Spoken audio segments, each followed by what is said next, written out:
Hey, this is Jim McDonald. Welcome to episode 243 of the PowerCast. Our guest this episode is Brooke Ence, 2015 CrossFit Games athlete Brooke Ence. She's also recently appeared in Wonder Woman and the Justice League as an Amazon, so she gives us some behind-the-scenes perspectives on those movies and about what it's like to be in the movie, period. And then we talk about her recovery from a painful neck injury, where she had to have surgery to remove a disc that was pressing on nerves in her neck, and the great pain that she had from that, and what it was like to actually be stuck and not be able to train. And finally, we talk about the issue of something that a lot of people face is imposter syndrome, that feeling that perhaps you did not earn the success or notoriety that you have in front of you, and what an uncomfortable feeling that is, and things she did to get over it. I need to mention, however, that there was a problem with the audio in this episode. We have had ghosts in the machine lately, for sure. And so part of this episode is run off the backup audio. It's not super noticeable. It's noticeable, you can tell, but it's not distracting at all, I don't think. So we should be good to go there. Please like and share this episode. We'll be back next week with 2 brand new episodes of the PowerCast. Support for this episode of the PowerCast comes from Precision Nutrition, home of the world's top nutrition coaches. Head over to get.pn/PowerCast for a free nutrition course, especially for PowerCast listeners, focusing on the role of carbs. That's get.pn/PowerCast. Reebok.com, home of the Legacy Lifting Shoe, the official shoe of the PowerCast at Reebok.com. 8-Man Strong apparel for people who lift heavy weights at 8manstrong.com. Compex Muscle Stim products at CompexUSA.com. Use the code PowerCast for an additional 28% off all but the lowest price model. HowMuchYouBench.net. Use the code PowerCast for 15% off slingshots and free shipping on orders over $100. And Bodybuilding.com, the world's largest fitness website and supplement store. Bodybuilding.com has free plans for every level. Visit bodybuilding.com today to become your best self. Mark Bill's PowerCast is also sponsored by Health IQ, an insurance company that helps weightlifters get special life insurance rates. They're also the official life insurance partner of USA Weightlifting. To see if you qualify, get your free quote today at healthiq.com/PowerCast or mention the promo code PowerCast when you talk to a Health IQ agent.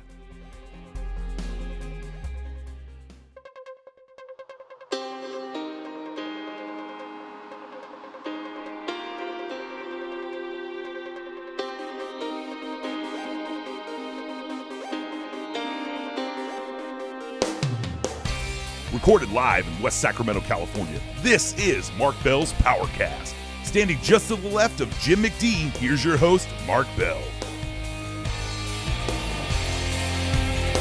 I think for me, something that was so bizarre was how, like you said, I was so exhausted from doing absolutely nothing. And that drove me absolutely crazy. Like I mean, by all means, I was trying to train as much as I could. Right. I think in the total time that I was over there, I maybe took like 3 full rest days. That was it. Because to me, I couldn't afford it. I needed like the compound effect of like, even if I only could do a little bit of training each day, it was better than, not training at all. Is it stressful being on a movie set? Like you're meeting a lot of new people and that stuff? Wonder Woman was really stressful for a few different reasons. Stressful because, I had never done anything like that before. So automatically it's like, it's back to insecurities that I've dealt with in the past, or like you said you did musicals and stuff? Yeah, I wanted to be on Broadway. I sang and danced How all far growing did you up. take that? Not far enough. So, I danced into college.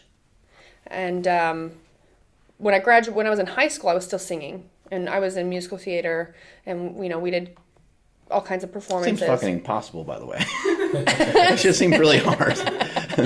And then when I went to college, the University of Utah, I was a modern dance major, so I was just dancing.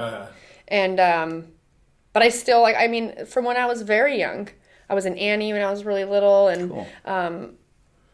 All I wanted to do is be on Broadway and sing and perform, and that's what It's just some weird thing. My mom tells me, she goes, "Oh yeah, when you were little, you used to just tell people like, I would sign things and give them away and be like, you better keep that. I'm going to be famous one day. Like at like really young age. That's great. Well, let's do a real quick reset because we Okay. did not, we were not recording at the very beginning all that really awesome stuff. So, welcome. Thank you for having me. Where are we going to reset to? Let's just do a quick intro to say, what's up, Brooke Ence? Yeah, what is up? You know, there's a lot going on, but right now, just enjoying the freak rain. Yeah. I was actually kind of bummed. I came out of a meeting and it was raining outside. I wanted to take my one wheel outside and go for a ride. Yeah, it just started raining out of nowhere. Don't know what's going on with that. But you come up here to Sacramento here and there. One of your sponsors is up here, correct? Yes, so Trifecta Nutrition is my food sponsor, but also I partnered with them and we launched an app, which is cool. We are constantly working on it to make it better. For one, any company should do that. For two, because I will not, promote something that I don't want to use and I don't truly believe in. So it's a nutrition tracking and workout tracking app. So you can log all your workouts, keep track of it there, log all your nutrition, keep track of that. Daily workouts are put in there. We'll have more like recipes, videos, a full database where you can go in and watch movement videos, which is really great. So hopefully at some point in the near future, you can completely not have to redirect to YouTube to try and find a video to see what your coach was talking about when they gave you an exercise, and you'll be able to have it all in one place. And you're like, what the fuck exercise is that again? Yeah, I had the other day I had bent over Chinese rows, and Sounds delicious. and I definitely had to too. YouTube that one. Found a couple different ways to do it, but I don't have any idea what that is. right. So I was just talking to somebody about this the other day. I was like, what the hell ever happened to a stiff leg deadlift? It turned into a fucking RDL and all different other kinds. The Russians do it a certain way, and the Bulgarians do it a certain way, and it gets to be complicated. yeah, so the Chinese bent over row, from what I picked up through video, is laying like we put a bench up on boxes, so you could have a full extended arm, but laying flat, and you rode. I thought for sure there's going to be some sort of karate move involved. But you rode and then and came back to a fully extended position, but your body was just completely horizontal to the floor. Okay. And I've done it with dumbbells and done single arm, where I sort of you kind of fully bend over and flex at the hip and get your shoulder into that same position, so your shoulder's in line with your hip, and turn your chest towards the floor and pull in the same direction. It's kind of a movement where you can't cheat. Yeah, I can't cheat. Damn, that sounds hard. Yeah. So you've been in a movie recently. Oh yeah. And you've been in how many movies now? I have been in 2 movies. There you go. Yeah, both of them were filmed in 2016. We filmed Wonder Woman. I went out to the UK. I went to England in February. The look of it looks amazing. Yeah, You guys the were. portion that we filmed was all through Italy.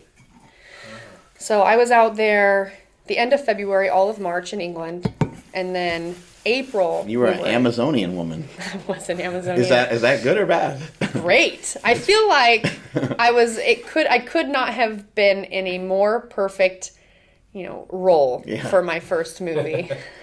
A couple grunts and just get a pump and you're good, right? And what was funny, so I met the gentleman who basically, in a nutshell, is in charge of the money and where it's going for the movie. And we were eating in Italy, and super, super sweet guy, and he probably had a little bit of wine, and he was explaining to me, he was laughing. Oh, you're He's in like, Italy, of course. He goes, so we had all these Amazons, and we brought the trainer in, and we're like, all right, Peter, what is it going to take to get this girl ready to film? And they'd go through each girl, and they have photos of them, and he kind of had to create a plan.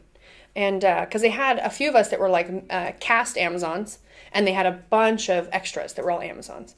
And he said, we got to your photo, and there's a reason why you're the last person to arrive here, because we were not going to pay you to come out here if we didn't need to train you.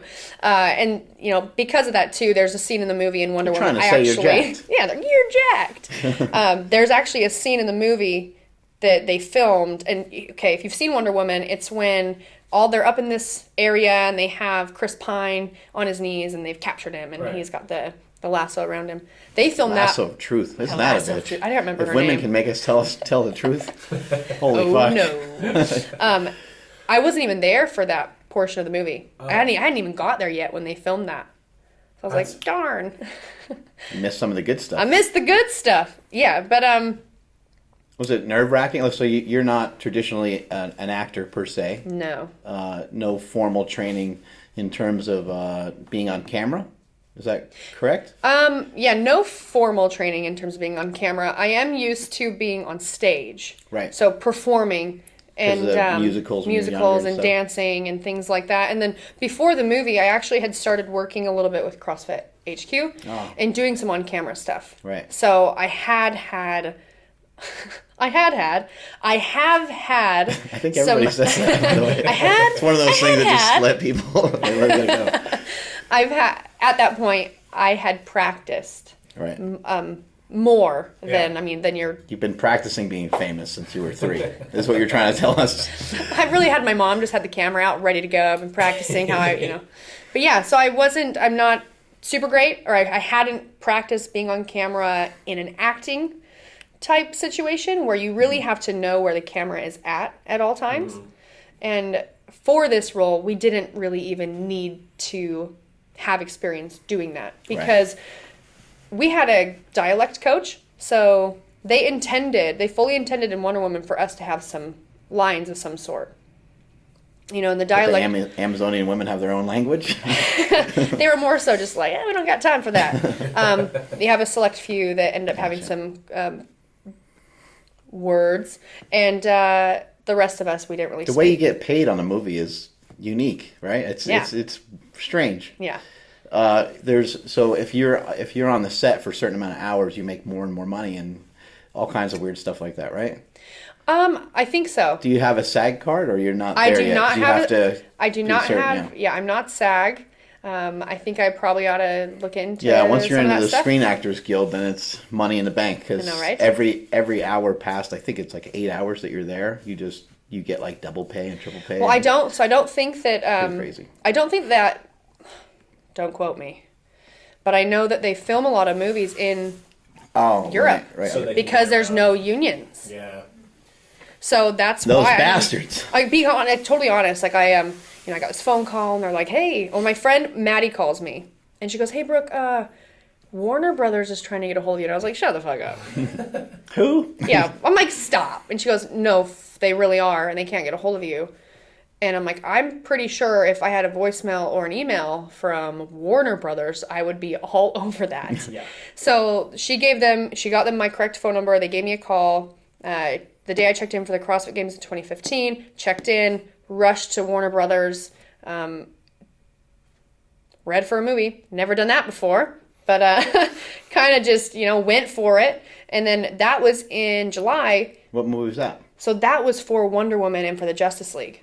But at the time, they can't tell you what it's for. Oh. So I think I read a script. How do you think you did?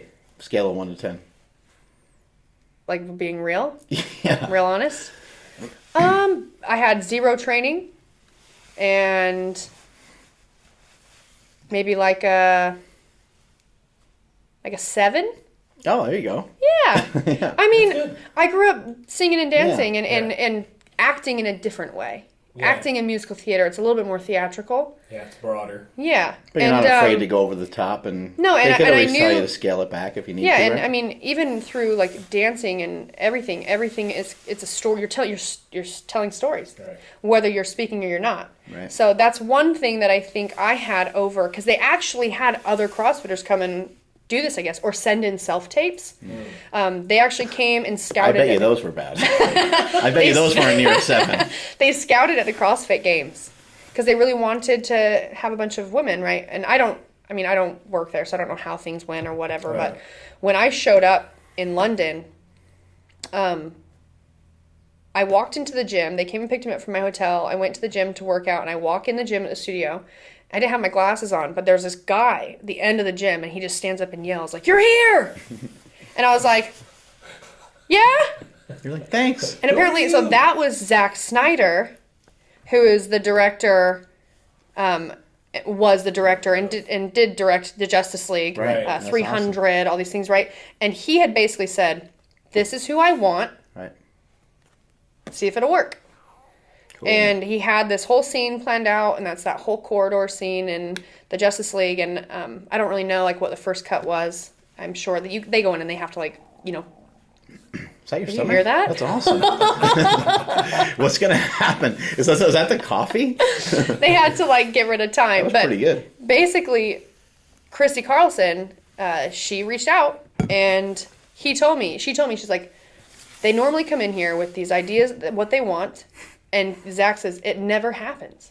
Right. He's like, they usually have these big, you know, they envision scenes and how something will work. And usually it just doesn't, things don't quite come together. Or, you know, he wanted me because of the way that I looked, but there was no, I maybe totally could have sucked on camera. Right. You know, it's like everything has to, and that's where I'm flattered that people are like, you should have been Wonder Woman. You should be Wonder Woman. It's like, well, yeah. I should, but Gal is a really amazing actress. Yeah. So, like, you can't just look the part. You have to embody it, and you have to really be that character and have the training to do that. You know, with every person you come in contact with every new character throughout the entire movie, and it takes a lot of training. And which is exactly why after Wonder Woman, I came home. There was that like regional thing in 2016. I like didn't qualify for the CrossFit Games or whatever. And then I went on to do the Justice League.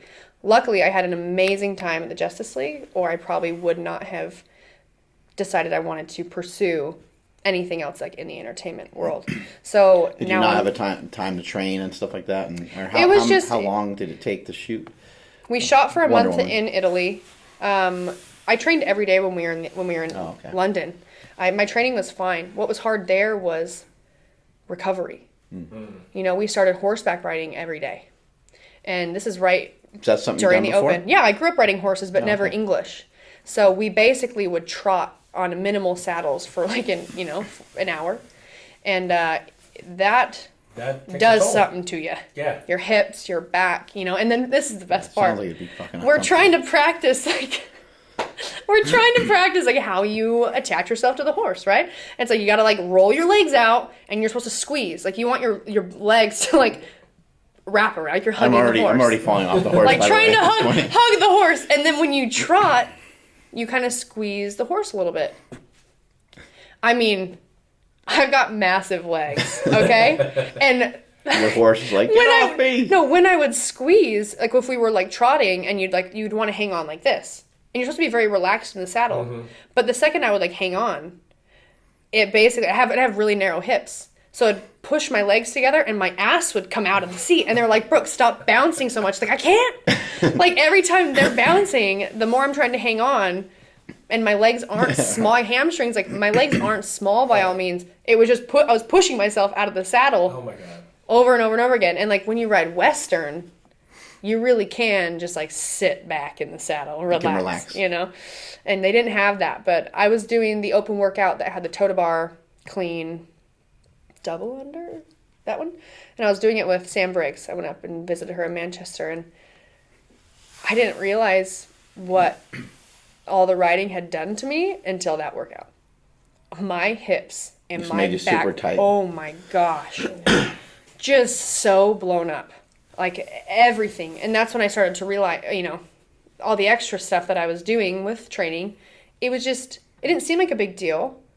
But because it is out of the norm, Right. I wasn't realizing what toll it was taking on me. Fragile. Yeah. When you're like a pro, you're fragile. That's And what I didn't happens. have a chiro. I didn't have a physio. I wasn't getting any body work. Literally none. Well, you can't and afford I'm to- training for regionals while also doing this movie. So just like the extra stressors that Right. you don't realize affect you too. Plus, you're not hanging out with other CrossFitters. Yeah. So your mind is no longer in the exact same spot. And Right. mostly because of that, it was more of like a stress. It was like realizing, okay, no one else is preparing like this.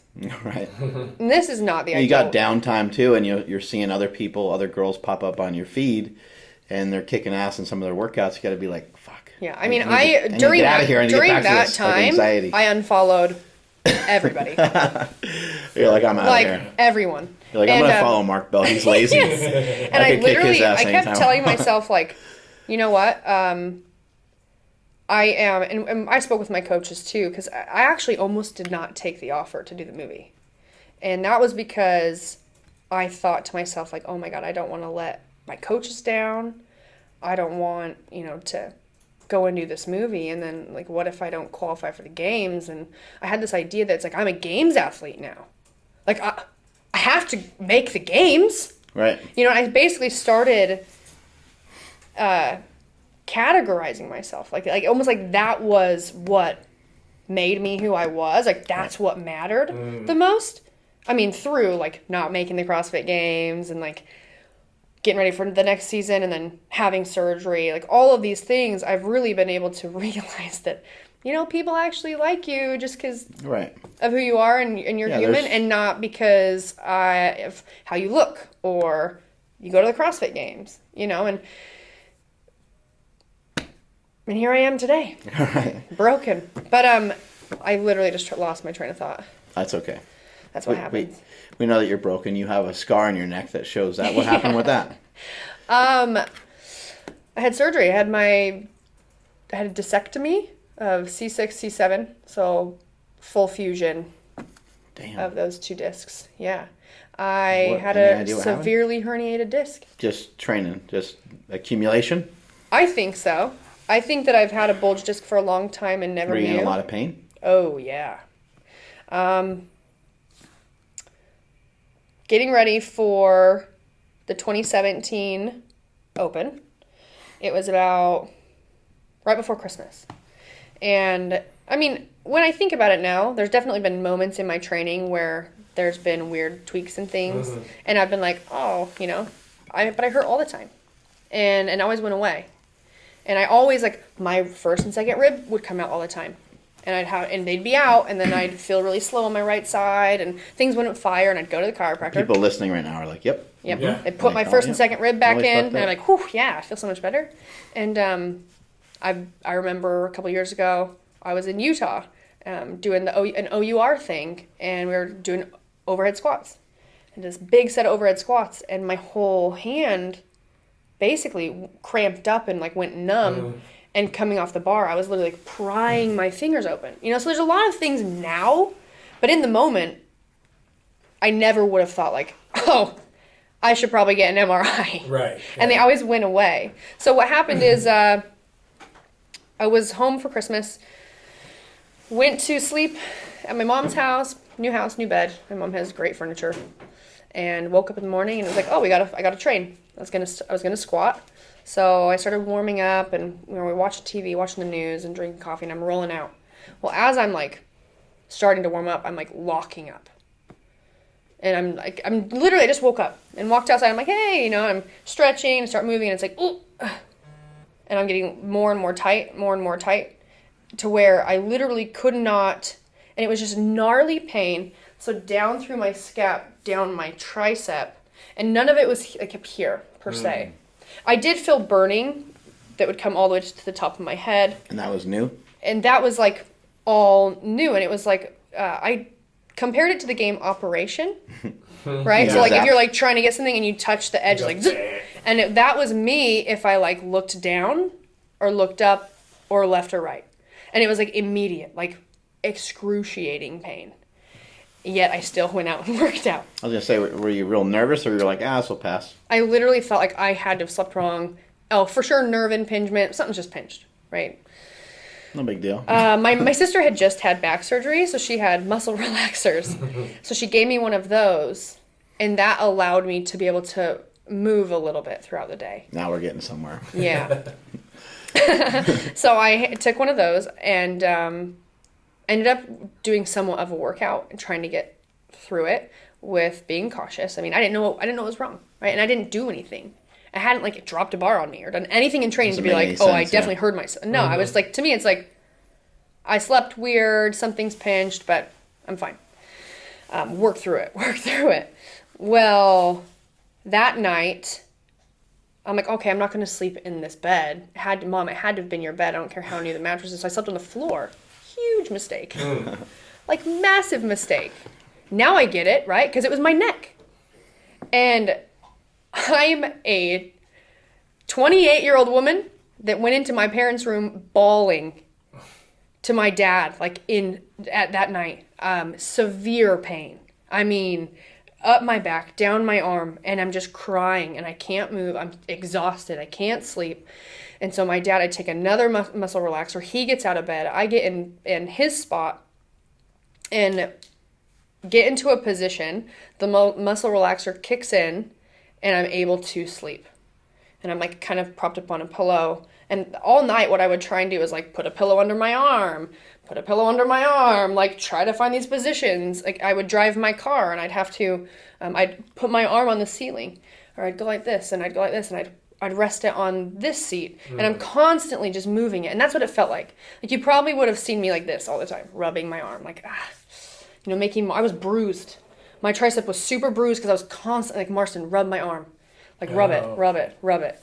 And I was really digging into it, and it wasn't doing anything. And we got into the chiropractor. It was the weekend. It was Christmas. My dad calls around because my family knows a lot of people, and the chiro opens up, gets me in. I go in, and that morning I was trying to train again, and I remember looking in the mirror, and I was fully crooked. Like my shoulder, like everything was crooked, and I'm like, and I kept thinking like, I'm just out of place. I just need to go to the chiropractor. My ribs are out. My neck's out. That's crazy. These things are supposed to be down here. I saw People's Court one time where a guy watched his neighbor's lizard, and he kept it in a shoebox, and it was supposed to be in a cage, and he kept it in a shoebox, and the lizard was like this, and they were fighting back and forth. The most amazing thing I've ever seen in my life. No one ever believes me when I tell that story, but it reminded me, you being crooked reminded me of that. Oh my God. I was super crooked. We go in, he adjusts me, and then does some like electrode stuff on me, and if obviously I was more in place, so I felt a whole lot better. But still, like what would be a problem is if I looked down, like at all. I mean, if it was like that, or up, but mostly down, which now you understand because my disc was herniated. Mm-hmm. So every time I would move my spine, it would push my disc into my spinal cord. Yeah. And it's just that solid cord. And when I can actually get you the photos of the MRI. Like it was just fully pinched in half. Oh. And so then I go home for Christmas, and we went out and did New Year's, and I was trying to train, and I'd wake up in the morning I did not sleep for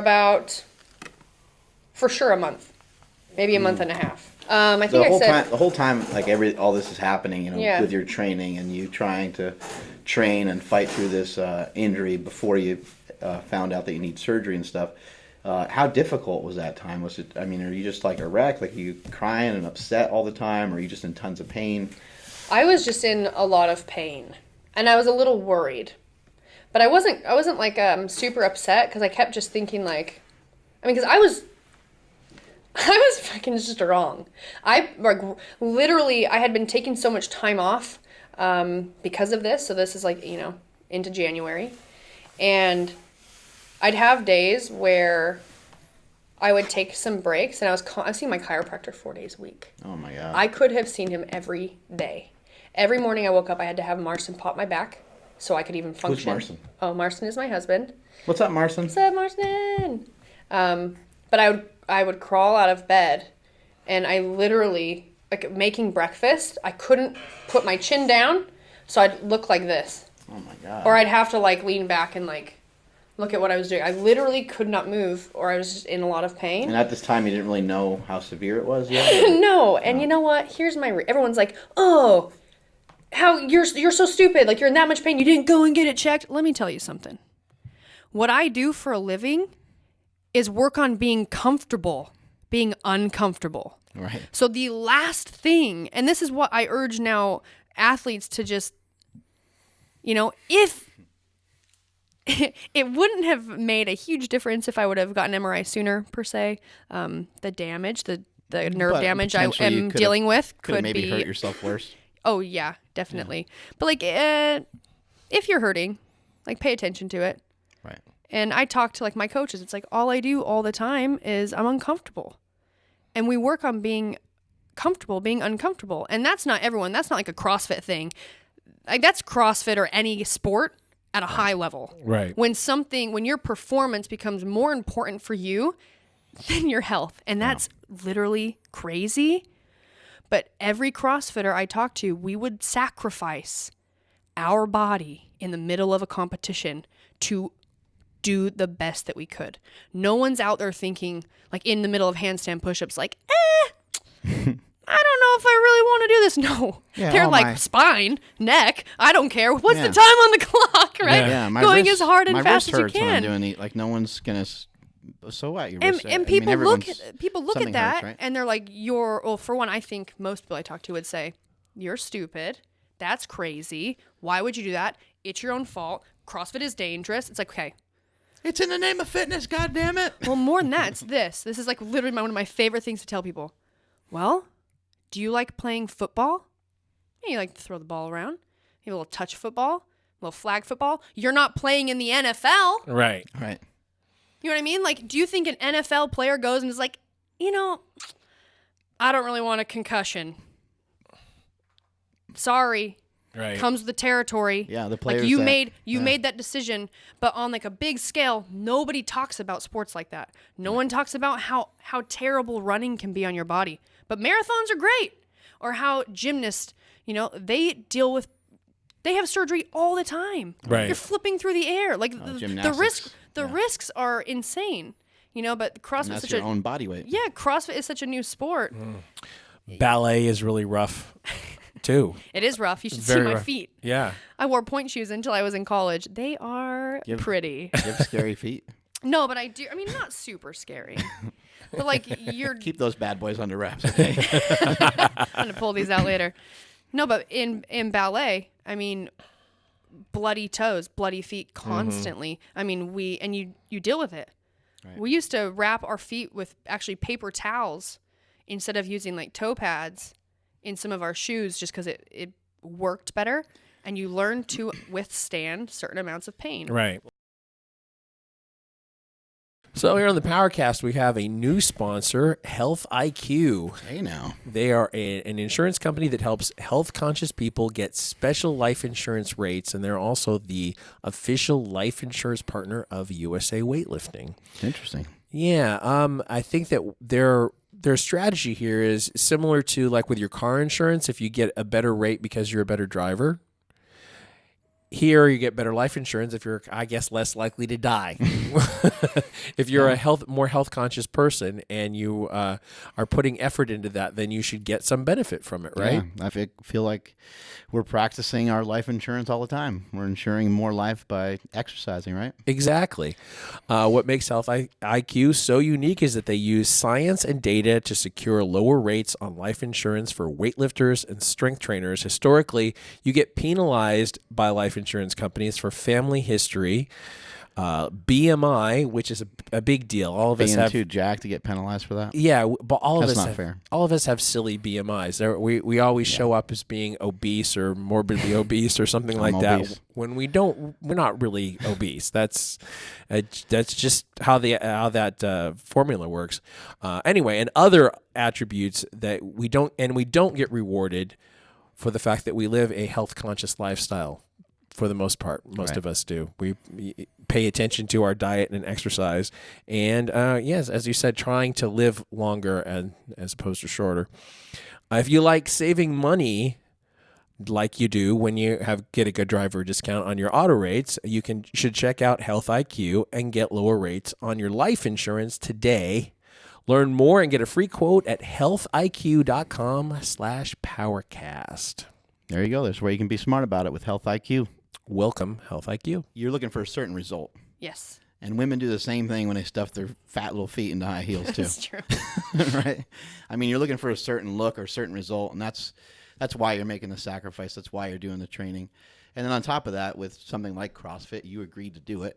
Yeah. It's now competitive, and now there's no turning back. And it's not for everybody. Right. And some people, like I was on my way to Sacramento yesterday. I stopped to return some clothes and also ran into a store to buy some clothes. I draw a decent amount of attention to myself. And the woman, starts talking to me a little bit about what I do. And I explained that I compete in CrossFit. And her first reaction is like, oh, I could not do that. That's just too much for me. I'm not fit enough to start doing that. And it's, I have the same conversation with people all the time. And it comes down to me reminding them that CrossFit as a training methodology is not out there to try and make everyone CrossFit Games athletes. Right. It's literally there for you to be healthy and fit and be able to take care of yourself and to keep enjoying the things that you love. Also, kind of crazy, but you are in control of your own body. You are in complete control of how hard you want to work out in a workout. Mm-hmm. No one can make you do one more burpee except for you. And when people, I have that conversation, they're like, oh shit, you're right. Like, Well, and a burpee can look a lot different for each person, right? Like, Yeah. some people can fly through them. Some people will have to go super slow. Some people can't really do the whole movement, so they'll break it up, right? Yeah, There's a lot of my variations sister, of- both my mom and sister have had back surgery. I modify workouts for them all the time. Whenever I go home, I go and train with them at their CrossFit gym, and I'm working on their technique. I go in there, I'm like, Mom, I'll go look at the workout. It's so funny. And they'll have something in there that I'm, like pistols. I look at her, I'm like, you're not doing those. Like, no reason for you do not need to do a pistol. I mean, unless you want to. Like, if that's a goal of yours, I can try and help you get there, but Right. no reason. And people just forget that, and they forget that, like, oh man, I am in control of of what I do, and how fast I do it, or how hard I make it. Mm-hmm. And like, speaking to this woman, by the time I left, she was like, I'm going to go find a gym. Like, she had gone from never could I ever do that in my age to, wow, I can do it. It is for all levels, and even just the conversation about like how relatable it is. I'm like, I want you to understand that when you go to a gym, like, and I was like, group fitness is fantastic. Mm-hmm. I said, everybody feels the same. It may look differently. Like, you can go in there with me, and it might take more for me to reach that point of ultimate fatigue than it does for you. But in the end, you are working just as hard as me.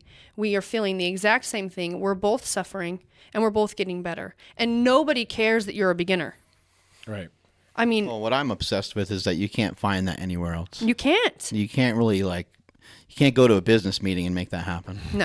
You can't read a book and make that. It doesn't work that way.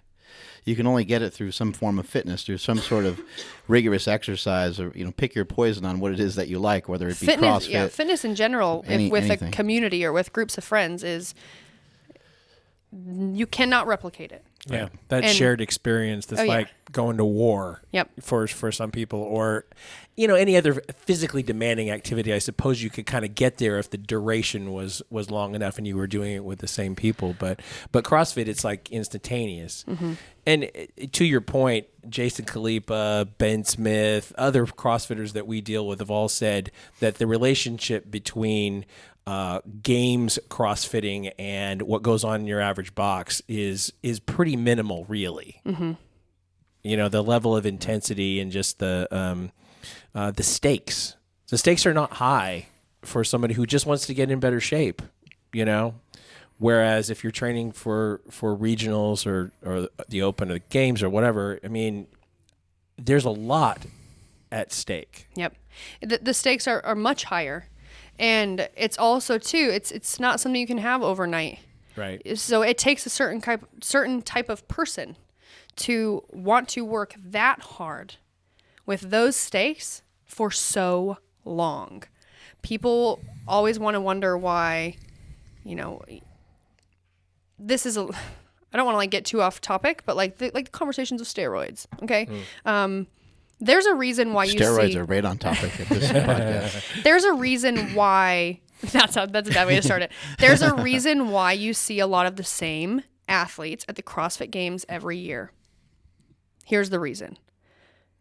They have been growing with the sport.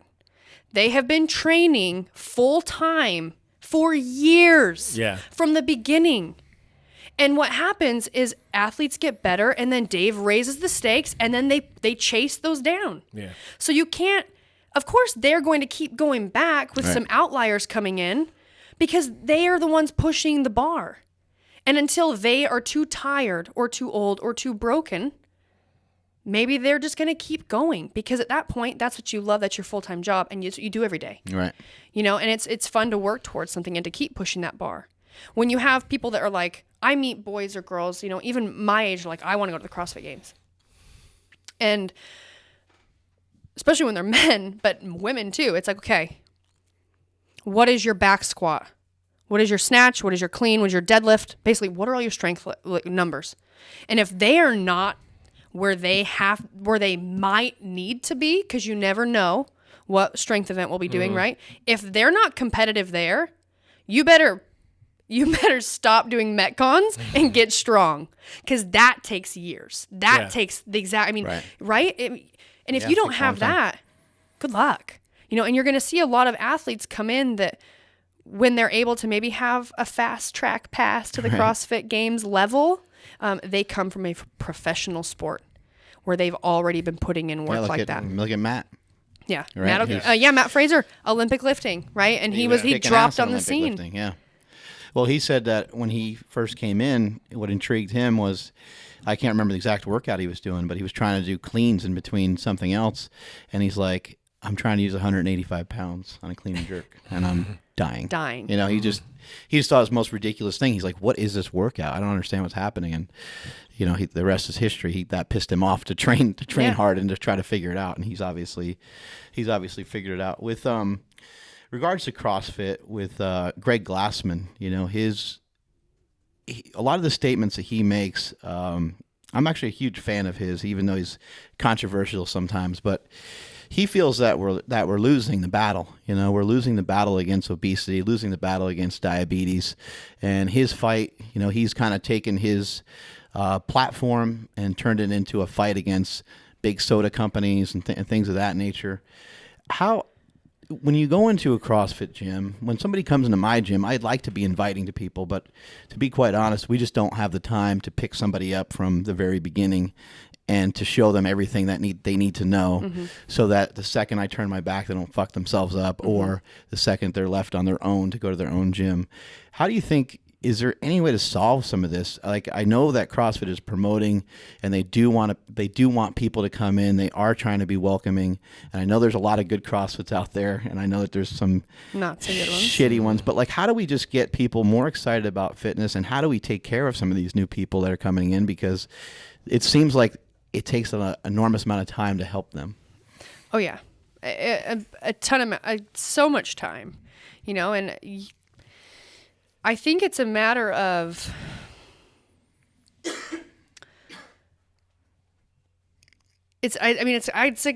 I would love to say that it's a matter of having gyms out there that maybe their sole purpose is working with beginners. Yeah. And there are gyms though. Like there are gyms. Just because you go to a gym does not mean you're going to get a great coach, right? And that's with any gym. Right. Just because you're going to go to, you know, Gold's Gym, I don't even know if those are around anymore, Vasa Fitness, whatever it's called, you know, on this certain street, right. And you're like, oh, I'm going out of town and I'm going to find this Gold's. If you go to another Gold's Gym, that doesn't mean that it's going to have the same standards. It's going to have different coaches, different people, that's their job, and they might be kind of crappy at it, you know? So with CrossFit gyms, same thing. Not all gyms are going to be super great. Right. However, I will say that I truly believe that any fitness is better than doing nothing. Right. You are already in a better position to be starting fitness, training, working out, even if you may not have like the most perfect form or best coaching, than if you are to just be scared and stay at home and say, it's all bad, I'm going to get hurt, and all this stuff. Because a friend of roadblocks get in your way, yeah. You know, I have a friend that was doing CrossFit. I hope he's listening to this. I have a friend that was doing CrossFit, and for a while, and he loved it. But the gym that he was at was like, became pretty popular, and they had a lot of people. And he started feeling like he wasn't getting the attention that he needed, and felt like he was going to get hurt. And all the coaching wasn't up to par because there were too many people in the classes, and you just couldn't get the coaching. Right. So he quits. I think like a week later, we find out he was playing racquetball, tore his ACL. Oh. Playing racquetball. Yeah. And like this is just kind of like a prime example of like, if you are active or do anything or walk or leave your house, you could be at risk of like rolling an ankle or playing pickup basketball, Right. tearing an ACL, or, you know, you're at risk if you are moving. Yeah. And I think that you're better off to just start moving. And even if you don't have the most perfect technique, but at least you're working towards building body awareness and being more aware of what you're doing and being more active, your body will be better off, stronger, and training with subpar technique than Right. doing nothing at all. Right. And that's where getting anyone in the door at CrossFit gyms is fantastic. I think it's very important for CrossFit gyms that want to be successful to focus on the 95% of the population, Right. which is moms, kids, teens, dads, grandmas, grandpas, and focus on helping change that epidemic. Right. And helping, you know, build education and helping them change eating habits and help them, you know, have a community and find happiness. And that right there is going to be the biggest key. And I think That'll get people to come back. I think CrossFit affiliates, you know, that should be their job. Right. And a lot of them do it very well. Right. You know, and I'm sure there's a bunch that don't. I mean, there's tons of affiliates. You all know, over the there's kind of a world. problem with each form of fitness. You know, you give up one thing every time you go towards another. And when you think about, you know, in the 80s, there was a lot of machines being introduced, you know, a shoulder press and a bench press and a this and a that. And there's a million different machines in the gym. And now a lot of gyms have kind of gone away from that. And their CrossFit gyms don't really have hardly any machines at all. The value of a machine is you can kind of get anybody to do it. The shitty thing about a machine is like, how fucking inspiring is that? Like, it's not that, it's just not that much fun. It's just an exercise, but each thing has its own place. Each thing has its own piece. In regards to CrossFit, I think, you know, what becomes intimidating for some people is just, like you were saying, there's a huge difference between a games athlete and your average go-getter at a CrossFit gym. Maybe there's probably just as many, or probably there's a lot more people that are just looking to do their first push-up or pull-up or kipping pull-up or whatever the movement is, than there is games athletes, correct? There's only, like, how many people make it to the games? One of my favorite quotes is from, I think it was Roy McKernan, and he says, "You don't realize how much you have to suck." I mean, like, just to you the last person to qualify for the CrossFit Games, you know, they are in such good Right. shape. And I would actually need to figure out what that quote was. It's on, have you I've heard something like that before. he says how much you have to suck just to, I don't know what he says. Fuck. That's okay. Just to take like last at Yeah, the CrossFit right. Games. Like I need to find it. I'm gonna find it. It's on the documentary. That makes sense. So, I mean, even the last person It's is still just really it's like fit. a less than 1%. Yeah. You know what I mean? It's like, I'm not gonna go and do the Tour de France. That's not for everyone. CrossFit Games athletes, I've seen some athletes in interviews, you know, that talk about how what they were doing before they started competing in CrossFit and how if they can do it, anyone can do it. It's not true. And you just got to be realistic with people. Well, I think about different athletes, and people will mention, you know, people say outrageous shit. You know, they'll say, like, they might say that you would be great as a bodybuilder, and you're like, well, maybe, like, if I fucking worked my ass off for it, and that was like a passion for me. Or somebody will see someone big like me, they'd be like, you'd be great at like UFC, and you're like, you don't even know anything about UFC. I'd get fucking killed in UFC. Yeah. What are you talking about? Or you think of some of these other athletes that come from football or basketball. I've heard people kind of say, oh, you know, if like LeBron James went into CrossFit, he would tear it up. And LeBron James is an insane athlete. I would never question anything that the guy can do or can't do. But then you start to kind of actually think about that for a second. You're like, wait a second. He's 6'8". Like, he's a foot taller than everybody else. And maybe that would be a new standard out of nowhere that no one recognize why that would be a huge advantage, but more than likely he would suck at it just like everybody else does when they first start out. It's a hard sport to be good at right out of the gate, right? Well, and the point is I think that more people need to be honest about the genetics that they have. Right. Yeah. That's my point. The point is that you could have someone who has perfect genetics to be an amazing basketball player, but they might not have any desire or interest. Mm-hmm. Right. So they never go that route.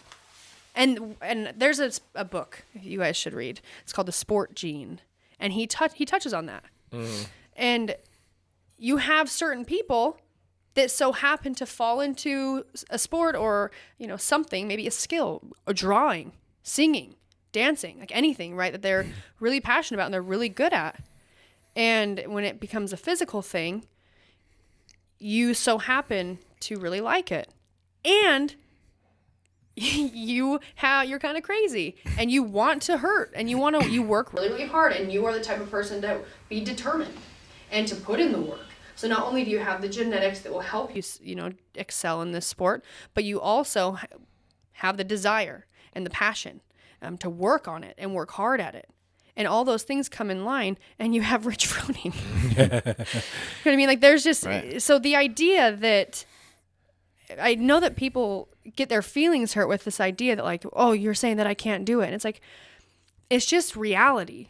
And I think it's very important for coaches to help their athletes and their clients realize how realistic they need to be with their goals.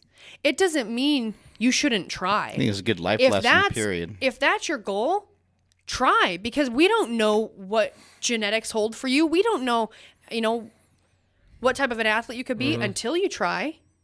It might come together for you and it might not. So to have someone, this is why, like, kids, like the teens and the young kids, like everyone's like training to be CrossFit Games athletes. I think it's cool, but I also am not I know how crazy and emotional and insecure I became when I did a couple figure competitions. And then, for me, it was like that type of stuff I could say, like body image, right? Like genetically, right. I've been very muscular my whole life. So I already was growing up with this idea in the back of my head that I was wrong. Like I was built wrong and I looked wrong. And, I would cover that up. And then you get into a something where people now start judging you because of the way that you look. It's very hard. So for kids to be coming in, that they have this goal in mind, and for them to put, I know teens at my own gym that are putting in and training more than I train. And I'm thinking, what's going to happen if you never make it? Yeah. You know what I mean? Like, what's going to happen? You've put all this time in, you've attached your emotions to this one goal, and it's my job. It's like your identity's attached to it. It's my job as your coach, as your friend, to do as much as I can to make sure you're adding in some other stuff into your life that you can, like, live your life. Mm-hmm. And you can still work towards that goal, but just to be realistic and get people to see a bigger picture more often, it will help them. Something to fall back on wouldn't probably play into Brooke Ence when you were 18, though, either, right? Yeah. But like, hey, Brooke, like, that's probably not going to happen. You'd be like, fuck you. Hey, punch me. I think, there's obviously a way to do it, right? And you definitely need to be someone who is good at talking to people, good at talking to kids. But I think... you want them to be some sort of balance so they don't want to kill themselves because they didn't make the CrossFit Games, basically. Yeah. I think, it's a matter of Ow, I'm cramping. Uh-oh. It's a matter of it's a matter of understanding. Drink more coffee. Yeah. It's a matter of understanding, and I think just anyone making a realistic goal. Yeah. And no one's saying that you can't do it because we don't know. Well, we see it all the time in powerlifting. We've seen people lift some crazy, crazy weights, and we have tried to urge people over the years to not just be about that. Like, try to have something going on during that period, because nothing happens. Even less happens when you lift something big than winning the CrossFit Games is a huge deal, and it's become a huge honor. And there's money involved, there's endorsements involved. Like at least there's monetary gain, there's some other things going on. But if you deadlift 800 pounds, literally nothing happens. Yeah, you don't even get like a cool anyway. noise like you would if you scored a lot of points on a fucking video game or something. Yeah. Nothing happens, and so we see a lot of that. And part of this podcast, meeting with so many people over the years, we've had great athletes on here, but sometimes they got nothing to say or nothing to do other than maybe an 800-pound deadlift or something. And you're like, man, I wish he was kind of paying attention to his journey because he's worked really hard for it, but there's not a whole lot there. Yeah. And there's so many kids that want to play in the NFL or the NBA or Major League Baseball or soccer or any professional sport, and it's many whose parents are really bought into this whole process, and they're not very realistic either a lot of the time. Oh yeah, I mean. And it's just CrossFit has kind of reached that level because it's so top and very family oriented too. Yeah, and it's very hard because I think in other sports, not making the team, it's like, okay, well, you're not going to play because you're going to make the team. Well, CrossFit, you can just kind of keep going. You might not make regionals, or you might not make the games or whatever. You're not going to get that dose of reality that you might need. But you're still like, well, I'm pretty close. If I do this, if I do that, I might, I think I completely agree. I mean, I grew up. I wanted to do everything, literally. I mean, I wanted, and my dad one year gave me a birthday card that when you opened it, it sang the song, I Want It All. Like that, I mean, I wanted to do everything. And my parents did their best. They let us try anything. Both my sisters are swimmers. My sister swam on the junior Olympic team, competed in Russia. She was like an 8-time state champ. Wow. My other sister was a big state champ in swimming in high school as well. My brother took state in wrestling, they football championship. I mean, and then I was a dancer. But I wanted to do everything. And I think what I'm more concerned about with kids in respect to CrossFit, they're doing it at a competitive scale. I'll just say this. Too much of anything is not necessarily good for you. Yeah. That's what I'm talking about. Yeah. And that's where kids need to be. It's like starting kids off in football and tackle football too young. Yeah. Like my mom talks about it all the time, because back when my dad was, younger and my grandpa was coaching football, they didn't start kids in tackle until they were older. Mm-hmm. And it almost seems like they're starting them younger and younger. And my little nephew, they play at like 5 years old.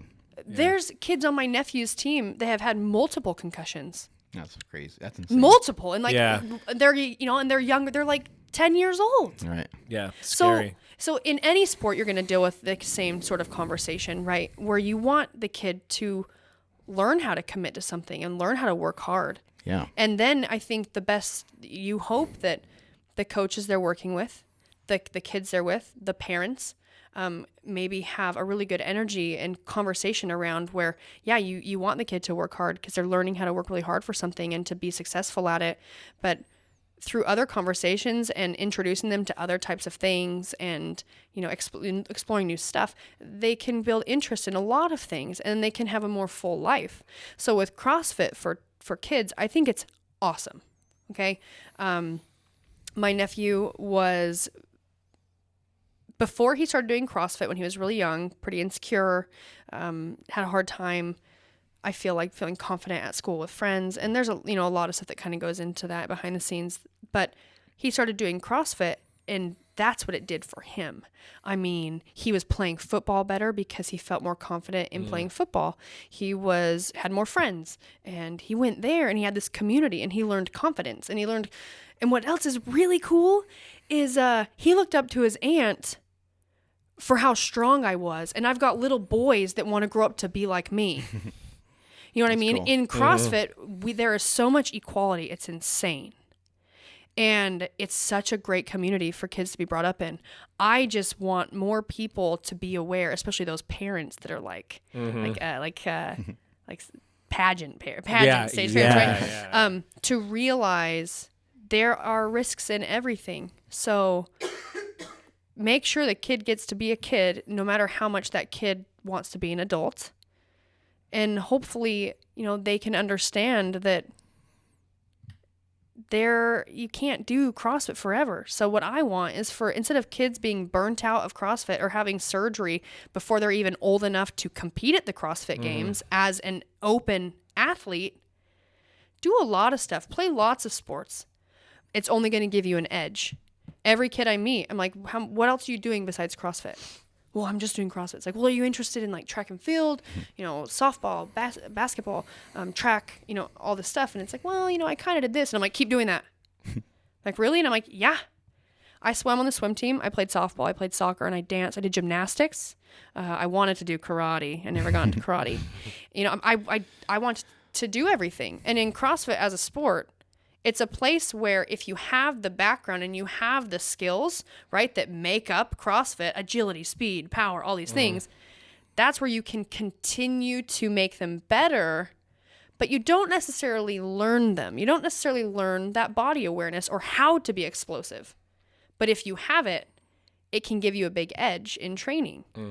So I urge kids to play different sports and to try different sports and different things, because that's where they're going to learn how to control their body. I attribute my ability to do really good like skills in CrossFit and the gymnastics and learn things really quickly, and my Olympic lifting to my dance background. I understand tempo. I played sports that you had to be super powerful and explosive. So I know how to create power. And to be really explosive, I know how to move my body and have to stop it immediately, right? Like in a snatch, you don't want to rush from the floor, but at some point you have to jump hard and fast and then stop on a dime and have no movement. And a lot of that comes from everything that I did growing up. Right. Gave me the ability I didn't have an Olympic lifting coach for a long time. I literally would just watch videos and coach myself. I'm not saying everyone needs to have that, but I am saying that. Which also is not too uncommon of other sports like football or basketball. You go out in the yard and you just throw a football up in the air to yourself, or you shoot some hoops, and maybe no one really taught you how to do it, but you just start doing it. And the point is with your athletic background, you start moving around some weights. You're like, I think it kind of goes like this. I want to try to lift more. And you're like, oh shit, that hurt my shoulder, or that didn't feel right. And then maybe as you're more into it, you'll get further coaching and you'll get more sports specific as you go along. But just try not to be too tunnel vision, because that's probably going to happen at some point anyway. It's like natural selection as you get older. Yeah. Right. You know what I mean? Because you don't have time for things. And then you start being like, well, you notice you're a lot better at one thing than the other thing. And so that starts taking more precedent. Like when I was young, I had more time to do everything. And my mom took me to all my classes and all my sports. And as I got older, I really, really loved my dance. And I had already weeded out a few things, and I didn't have time for softball anymore. I loved playing softball. I was on the all-star team.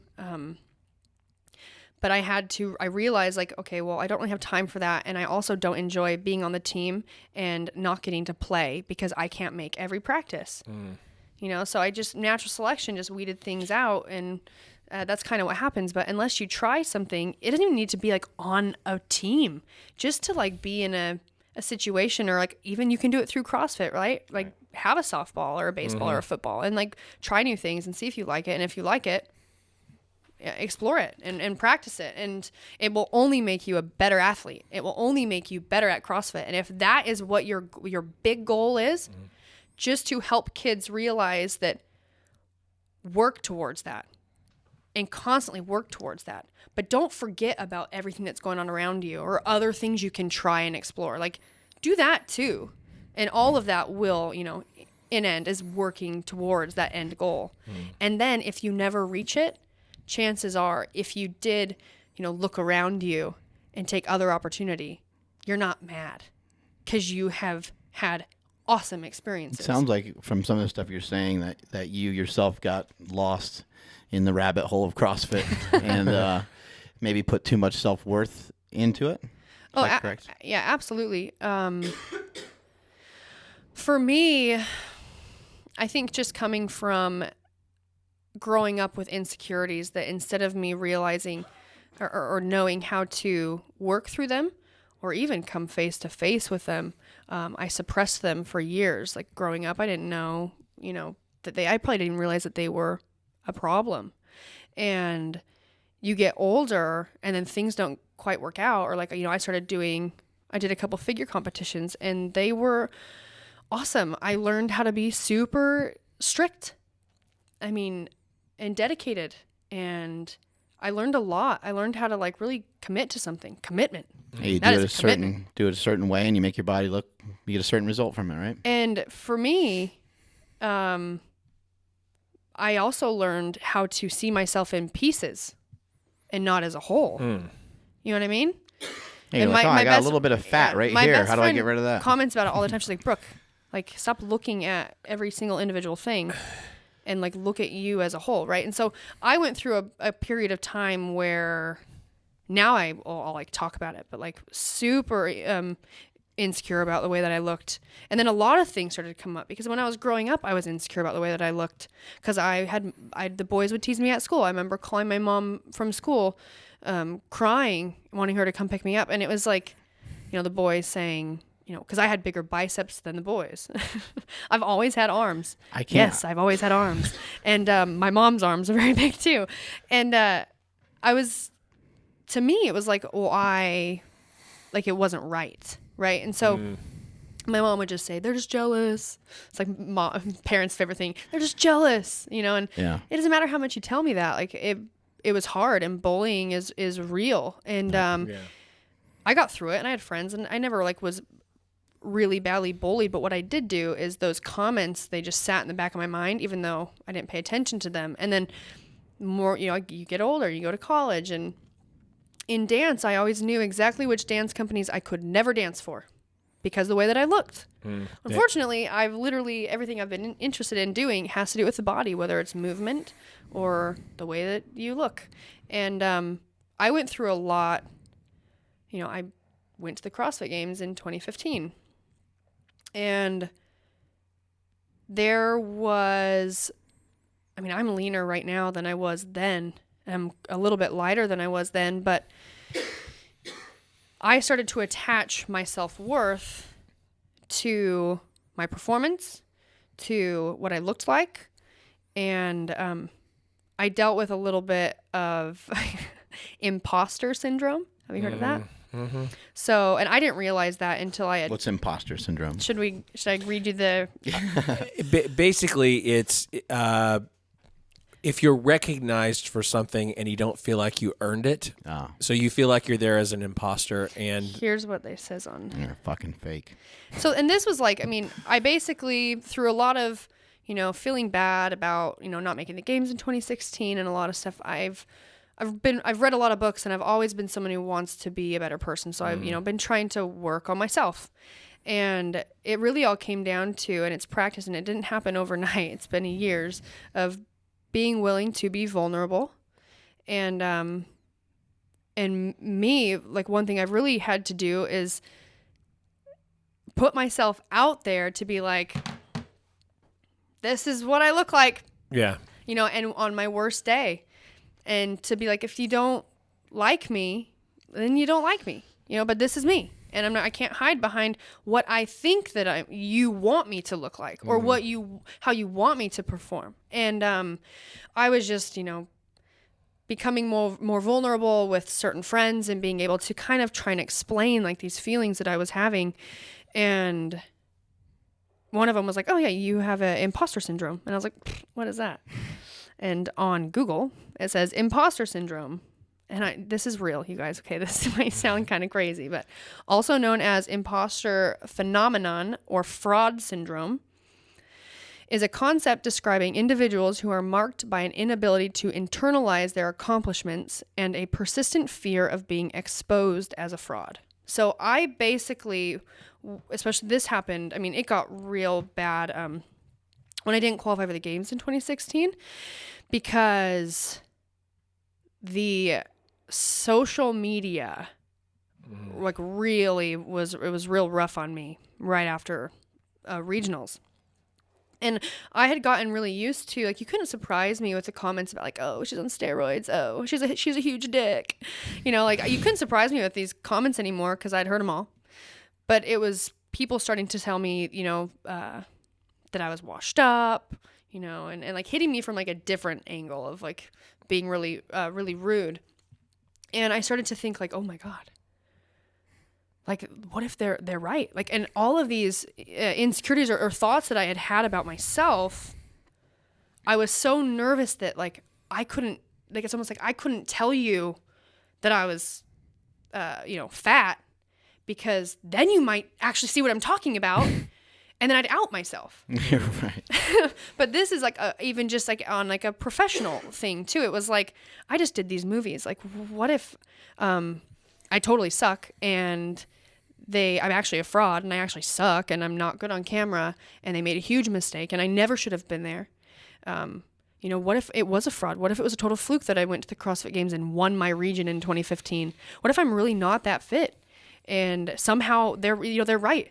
And I'm like letting these trolls and people just make shit up. And I'm like, oh my God, like, and I'm starting to believe these lies. And that's what was happening. And I was just like digging myself into like the deepest, darkest hole of being super insecure and feeling like, you know, I just had attached so much of my self-worth to being a games athlete. It's so easy to do that after a bad workout. You know, a good workout doesn't mean as much to you because you're like, yeah, I'm fucking awesome. I'm supposed to have a good workout. But when you have a bad workout, that's when those comments start to seep in and you're, you know, maybe, I don't know, maybe your shoulder hurts or something's bothering you, the injury you went through, and you're like, fuck, man. Yeah. Like they're saying all that shit. Now maybe it looks like it's coming true. Yeah. And it was just a point in time where like it was kind of just like a big storm. You know, it couldn't have been more of like the perfect storm of just a lot of things that were all happening at once.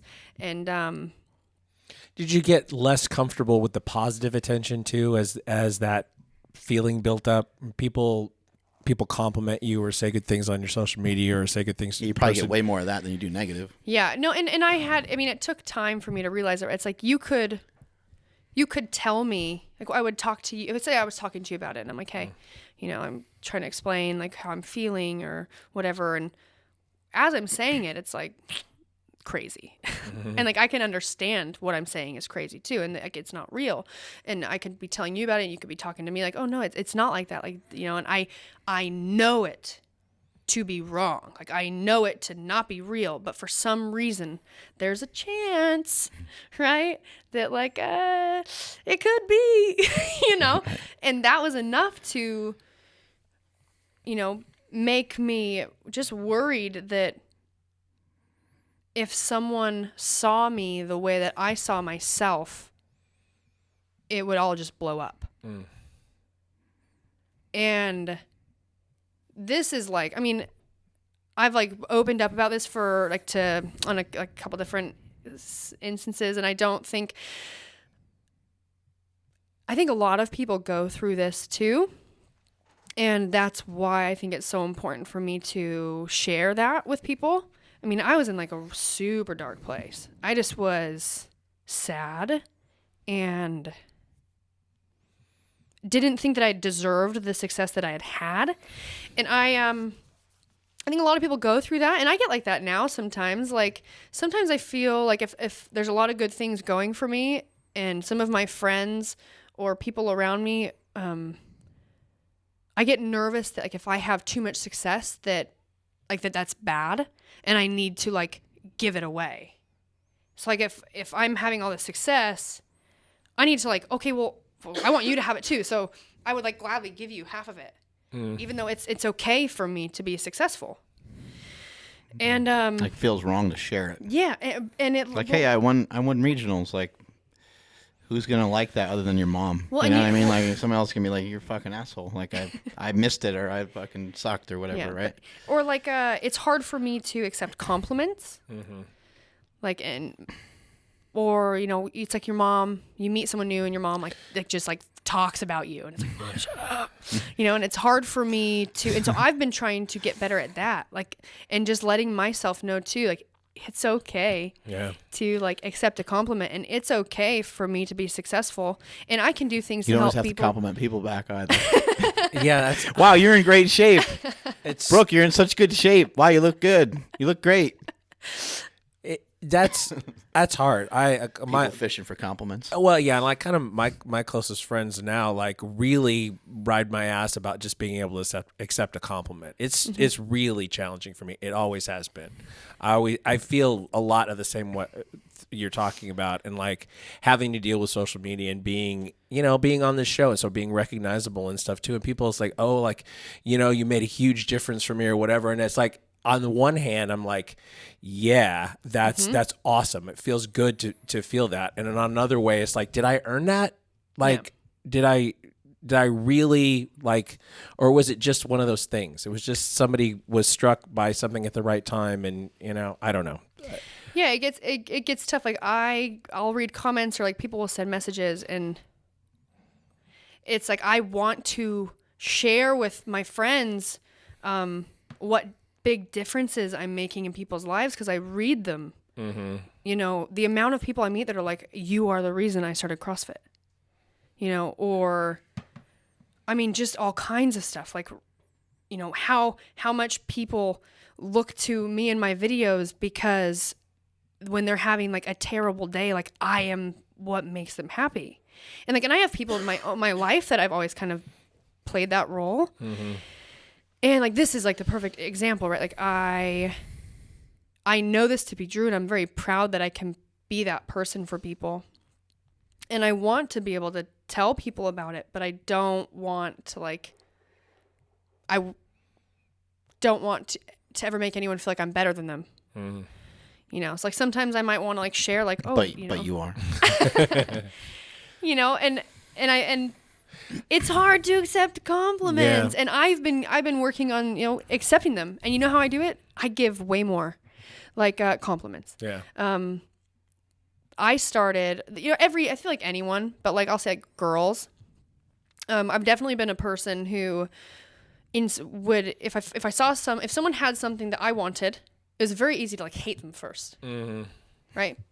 I mean, I'm 28, so like college, okay, high school, like typical girl shit. It was just easier to be like, oh, stupid, oh, I hate her, when really it's you like find a flaw. You're like, her nose is big, fuck her. Yeah, and it's just like it's a natural reaction. It's like a natural reaction, I think, for people that have insecurities and you haven't learned how to appreciate other people for what they have, and also appreciate yourself for what you have. And a way that I worked through that is, it wasn't like a problem, but like randomly I will around town, if I see someone like a woman, I've literally told a random person that she had a great ass one time, and like, just like, hey now, I've literally thought to myself, because I've had so many people say things to me that have been so nice, and it's made me feel really good, right? Like genuine stuff. And so I've been trying to be that person for people. Right. Like if I see a random person and we're walking and, or wherever I'm at, and they have, there's something about them that is great. And I'm thinking to myself like, damn, it's like, this might be weird, but you have the most beautiful eyes I've ever seen. They might be super pumped. They're like, thank you. And it's like, yeah, I thought I ought to tell you. And, if you gave me a compliment, I'd just follow you around all day. So that might be problematic. Right. It's like, not only did you shake this guy.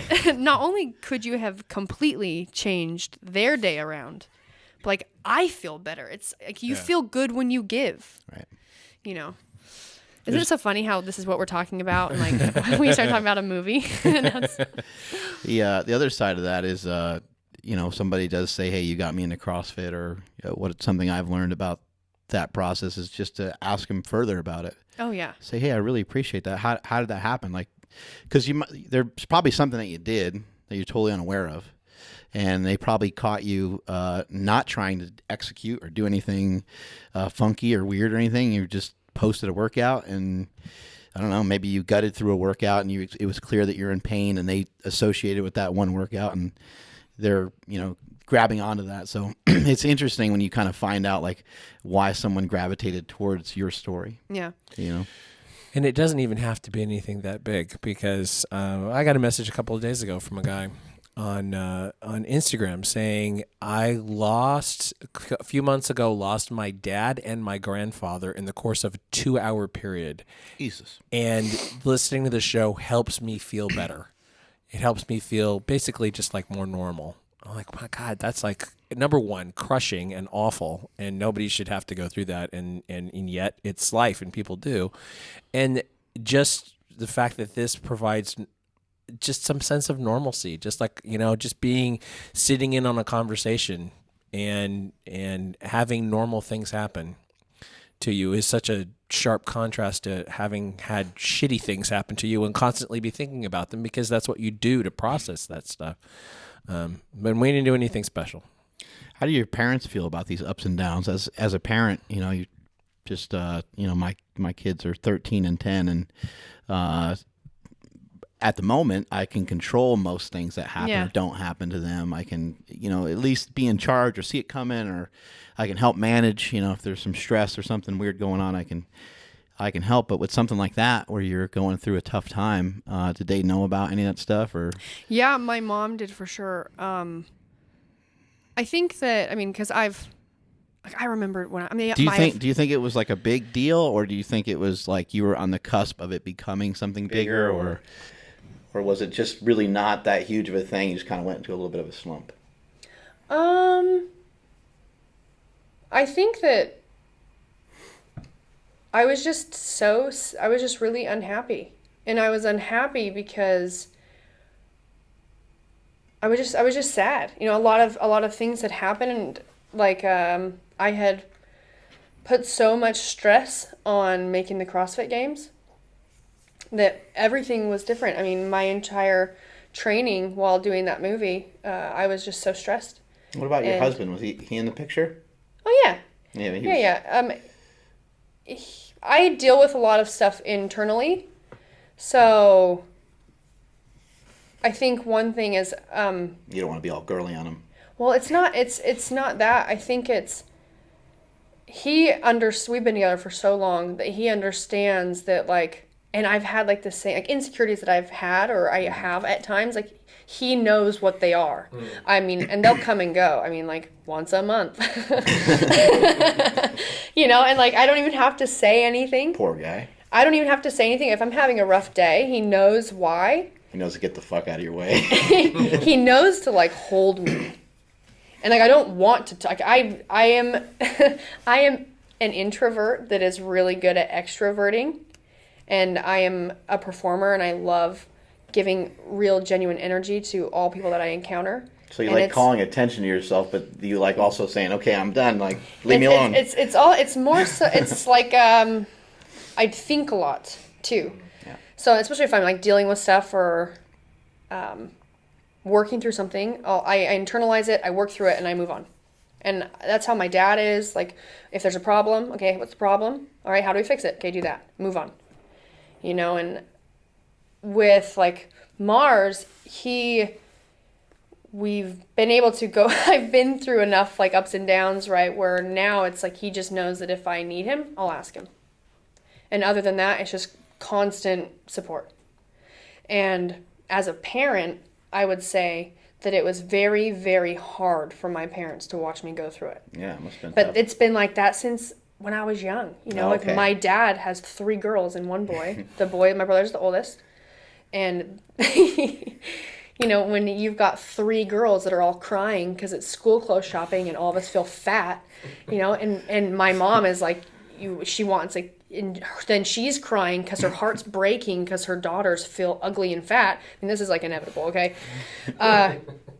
It's so funny, but like that's like and you can't do anything. I think that was what was the hardest, and like what you'll go through. Too bad you guys didn't find powerlifting back then. You'll go through at some point where like something's going to be happening, and your child has to go through it and is going through it.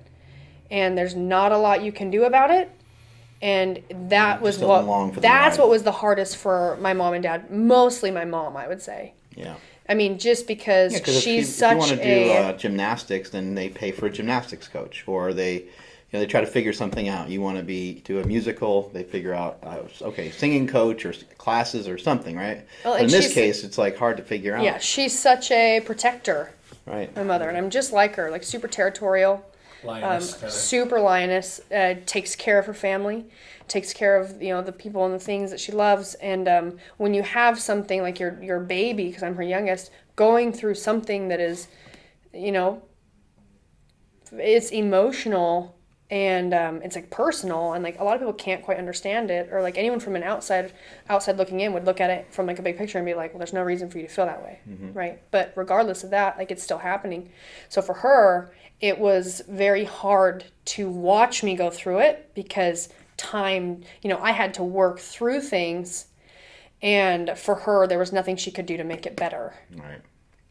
And other than just be there. And so I am like a way better person for going through it. And because I went through all of those hard times right after 2016, getting through 2017, having surgery was a breeze. You know what I mean? Because after that happened during the regionals, over the next course of because then I worked the CrossFit Games, over those few months of me coming face to face with insecurities I couldn't hide behind anymore, and having to deal with feelings that were uncomfortable, and reading books that helped me become a better person and better employee. And I love the book Daring Greatly is from Brene Brown, is fantastic, and I recommend it to anybody regardless of what you do in life. Or you may be a very happy individual, but that book will still help you make some changes to allow you to be even more successful. And through doing that and having a few key people that, because of the type of people they are, was very easy for me to confide in them and be vulnerable with them, really just set me up to change as a person, to kind of get through anything a lot easier. And I'm way more secure with who I am, and I'm way more confident in showing who I am and being vulnerable to a lot of people. Right. So, it was a very, very hard time. And I think, the walls that I built up over the years, definitely protected me and allowed me to get to a certain point in my career or, success, whatever. But the walls needed to be broken down, and I needed to work through that if I was ever going to really have the opportunity to reach my full potential and beyond that. And now life is just so much more pleasant and, exciting and happy, and it's all from just being vulnerable, people. Yeah. So you went through a couple different things. You mentioned that you did bikini figure competition, stuff like that, right? So you went from doing that, and when you go from that to CrossFit, the bodies seem quite different. Oh yeah. And it seems like the females in CrossFit, at least in my opinion, and this is outsider looking in, it seems that they care more about performance, and their bodies look awesome, but they're not so detailed with their diet that they're malnourished. They're trying to stay almost extremely nourished in order to grow muscle, be stronger, and they look fit and they look strong.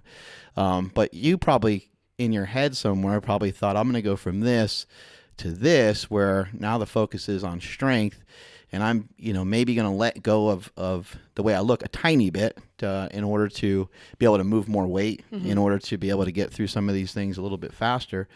But maybe you didn't really realize that it was going to be such a trap in some ways, because CrossFit is just so damn competitive. Yeah. Well, I found CrossFit in 2010, 2009, and I basically was introduced to the gym to help me learn a few skills that I needed I was invited to audition for a show in Vegas. It's called Le Rêve. It's like a Cirque du Soleil show. And I danced. I was a dancer. And I didn't know how to do certain things. I didn't know what a skin the cat was. And, a friend introduced me to the gym. I grew up playing sports, very athletic, and it totally sucked. And but what I liked about it is because when I did like the figure competition stuff, I don't even really like to talk about it because I don't really love the outcome for myself of how that affected me. But I am grateful for what I've learned, dedication, commitment, and then also I am who I am today because of all of that. But I basically was like, this has nothing to do with how many times you've been to nationals, has nothing to do with who your sponsors are, has nothing to do with how expensive your swimsuit was, it has nothing to do with what your tan looks like. You know what I mean? It has nothing to do with it. If you put in the work and you can perform, you will succeed. Like that's, if you win, it's because you worked your ass off for it. Right. And that was what I liked. And I loved being an athlete and not just looking athletic. And I mean, when I did the other stuff, I was dancing full time. I was an athlete. But you do find that, right? Like some people, when they train for aesthetics, it doesn't transfer into sport. And I've always been super athletic, and I've always wanted to play all the sports and do all the things. And so CrossFit was very intriguing to me. And it was really painful and really hard, but it was cool to not only all of a sudden physically feel like I belonged somewhere, right? My entire life I always felt like subconsciously like I had like this weird physique that I stuck out everywhere. I was always, and my group of friends too, I always stuck out. And sometimes it feels good to fit in, you know? And so when you went to CrossFit gym, at the started to time, fit in, right? it felt really good to fit in. And now I don't mind sticking out. In fact, I absolutely love it. You know, like I don't want to fit in. I don't want to blend in. I want to stand out. But it took me years. Like it was a progression and like different experiences for me to get to the point where I'm at now.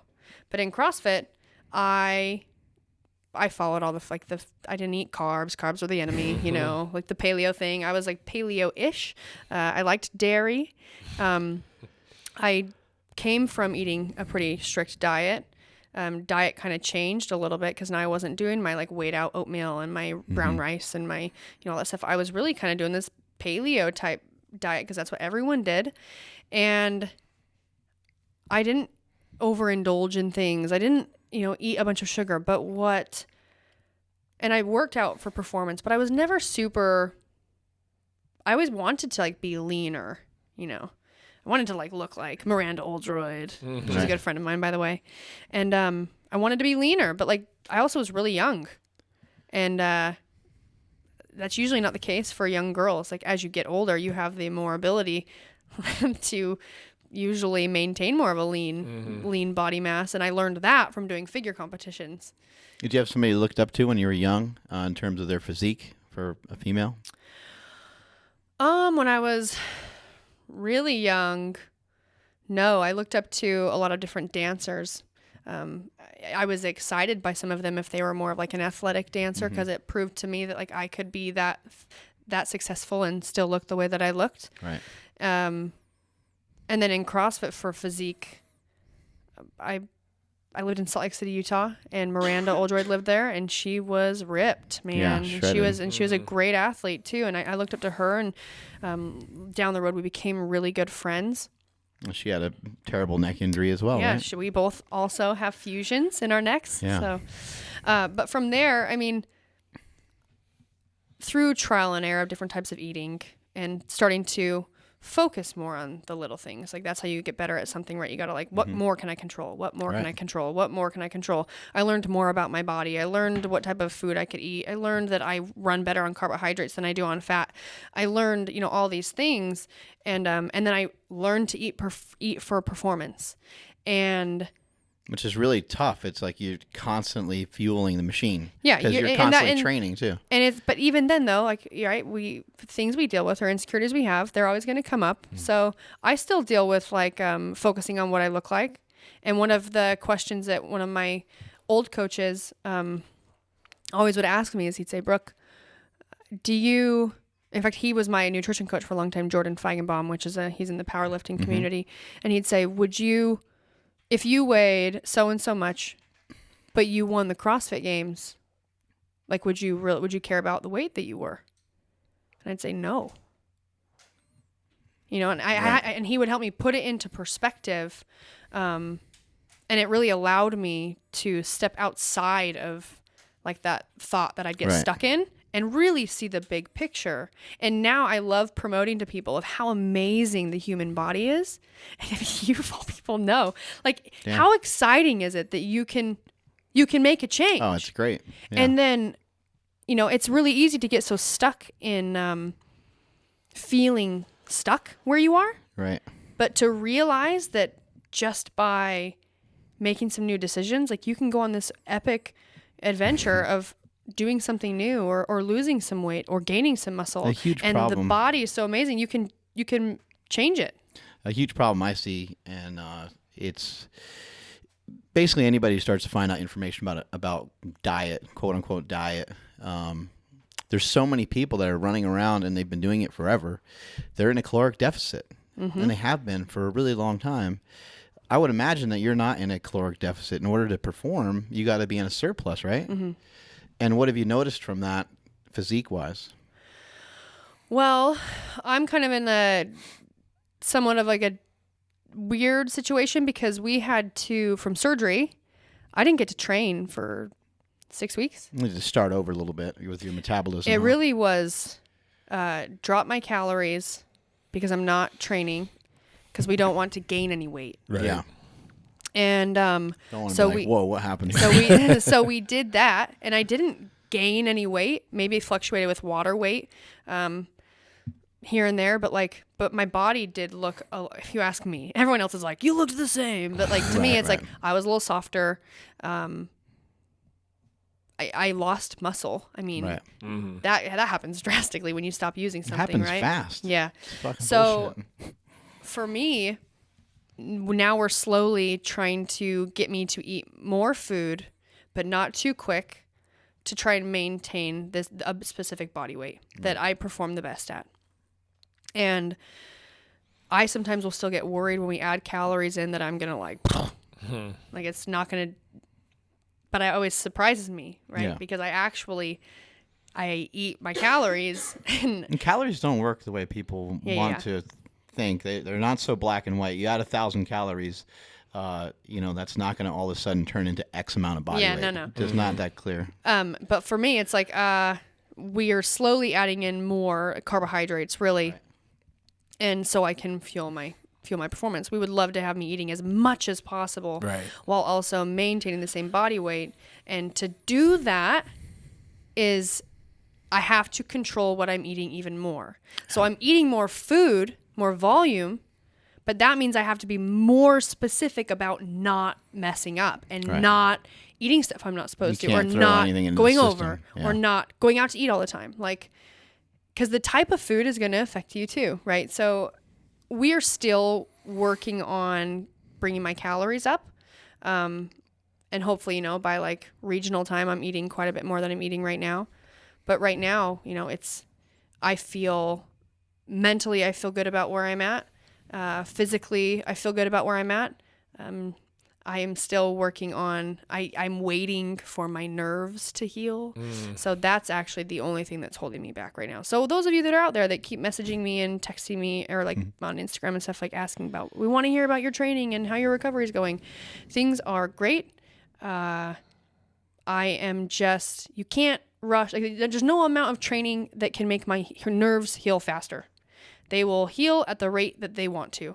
And that is the most frustrating thing in training, is my grip, my hands. I was running, doing a track workout the other day, and it was like really, really cold outside. By the end of it, I like couldn't use my hands. I couldn't like open my hands or like close my hands. And so you'll see me sometimes, if I'm like in a video, you'll see me when I'm training, I'm constantly shaking my hands out, almost like trying to get them to like stop cramping up or like freezing. And that's just nerves, and my doctor, my surgeon told me, he said, I am healing very fast as far as like my fusion goes. He said the nerve stuff will take at least a year.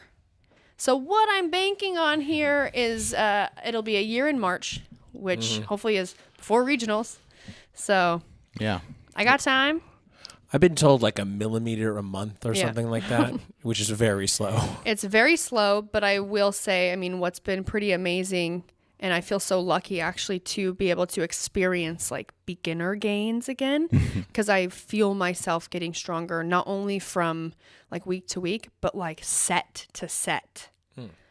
And a lot of that is just making new connections again, because I took so much time off. I come back and like, the first day snatching, it's like, whoa, I have to like remember the cues I'm supposed to give myself. I have to remember how to do things. Or when we were doing squats and deadlifts, you got stronger as the workout went along. But I was like, for where you're at, I was like, let's not do anymore. This is great. Let's just take this as a victory. But Peyton Manning, he underwent some neck surgery. He ended up having I think multiple surgeries, but he ended up coming back and winning a Super Bowl. Yeah. So hopefully your story can be similar. You come back and kick some ass and win the CrossFit Games. That's Plus, right. I mean, he's a quarterback. He's got to throw the ball, and he went that whole year. I don't think people realize what a badass that guy is. He went that whole year without being able to throw everything that he normally could throw, and he was still able to fucking go win. Yep. Pretty unbelievable. Pretty cool. It's very cool to hear stories like that, and to know that like it's possible. Do you think with your neck injury, I know the story is still kind of unfolding, but do you feel in some ways that it was a blessing to slow you down and to kind of shut you down for a little bit? Yeah, I think that I think that I was dealing with a bulge for a long time. I had to have been, because what finally made it herniate was what we're thinking was doing some very light headstand practice. So, which I could have done in yoga class, people. Right. It's not CrossFit.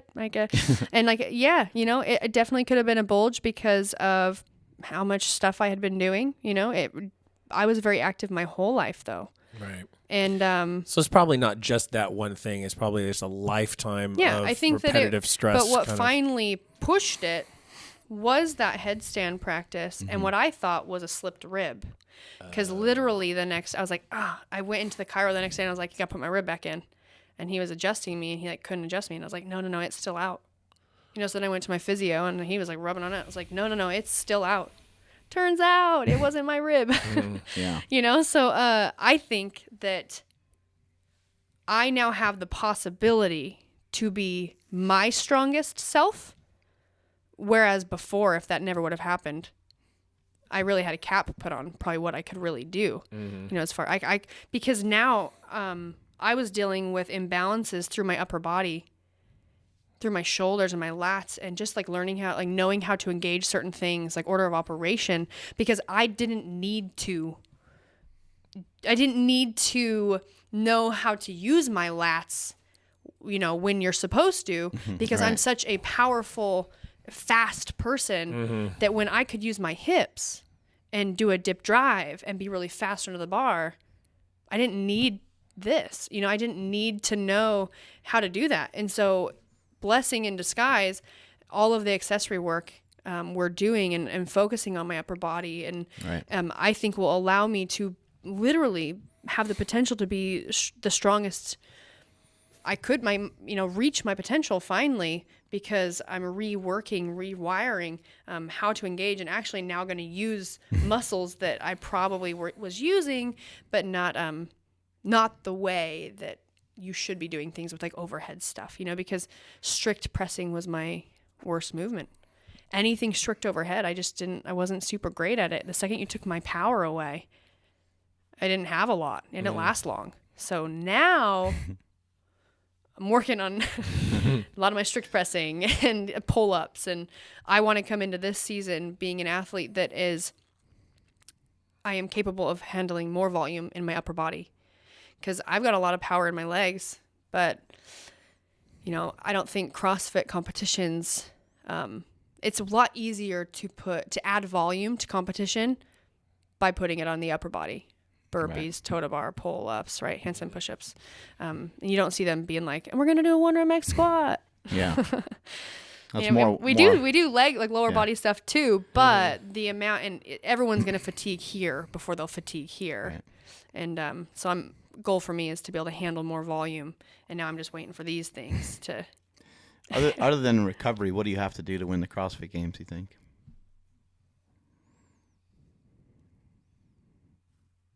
Well, I need to recover and for me, like real talk, we're working on getting my body to produce more lactate. So we would say, we just did a lactate threshold test. Some of you might be like, that stuff isn't real. She's going to be lactating.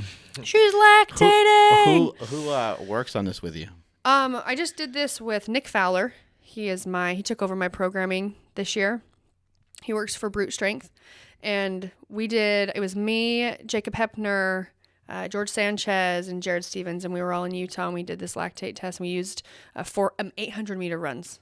So intervals of 800 and pricking our finger, checking just how much we were producing. And we learned that for me, I can clear fatigue, I can clear lactate really fast. And that my heart rate too, we checked my heart rate every time too, never really spiked. And there's a lot of great things. And I remember Hinshaw used to tell me, he's like, you need to get your VO2 max tested because I think it's probably going to be a really good number. He's way into the stats. Which would then say, he's like, that your body, like muscle fatigue is what is slowing you down. It's not the endurance portion, which is funny because back then it was like, no way, man. I'm a strength power athlete. I cannot run. I cannot do I'm not an endurance athlete. Mm-hmm. But it's true. I mean, I ran with him for a long time, and he would run with me. And when I would start slowing down, he'd listen to me breathing. I mean, everything had to do with he would listen to me breathe, and my breathing was fine. But it was like my legs, it was like my muscles fatiguing. And so I guess, it's this idea of getting my body to be able to actually produce more lactate to create more power and make me more of a powerful athlete. And I always thought I am a power athlete. And what Nick kind of talked to me about, he's like, I think that you are fast. Like the speed is, it's like me in a sprint off the line. I'm not super powerful, but I speed up and I have a good finishing kick. So for me to win the CrossFit Games, I need to recover, which I am doing. And I'm doing all that I can and build more ability to be more powerful. That sounded kind of funny. I need to become more powerful. And is that a heavier body weight, lighter body weight? No, sure. I think it's maintaining the same body weight. It's doing a lot of training that basically it's all the stuff that no one likes. That's exactly what it is. Yeah. It's doing workouts that in the beginning of the workout, it takes you to full fatigue, like red line, but then force you to have to stay there as long as you can. Yeah. And it's, it totally, my coach was like, yeah. So I was like, great, this is going to be awesome. And, let's make training really suck. But other than that, for me to win the CrossFit game, I just have to believe in myself and, know that I can do it. I need to enjoy it. I am a dangerous competitor when I'm happy and I'm having a good time. And that's exactly what I was doing in 2015. And 2016, I was stressed and I was anxious and I was injured. I hadn't squatted in over 6 weeks. And we did, everything in that year. Pistols and wall balls and my knee was not good. I had really bad tendinitis, everything. My mindset was just stress. And 2017, didn't compete. And 2018, I am someone who I don't think people obviously have their eye on me, but I think that I have nothing to prove. I get to go there and work my ass off and really enjoy it. And coming back from 2 years of not going to the games, 1 year of not getting to compete, and my livelihood of just being able to move and train and sweat kind of taken away from me for a while. And now I'm just, free for all for me, and I could not be in a better position than the position that I will be in going into 2018. And it will be the position of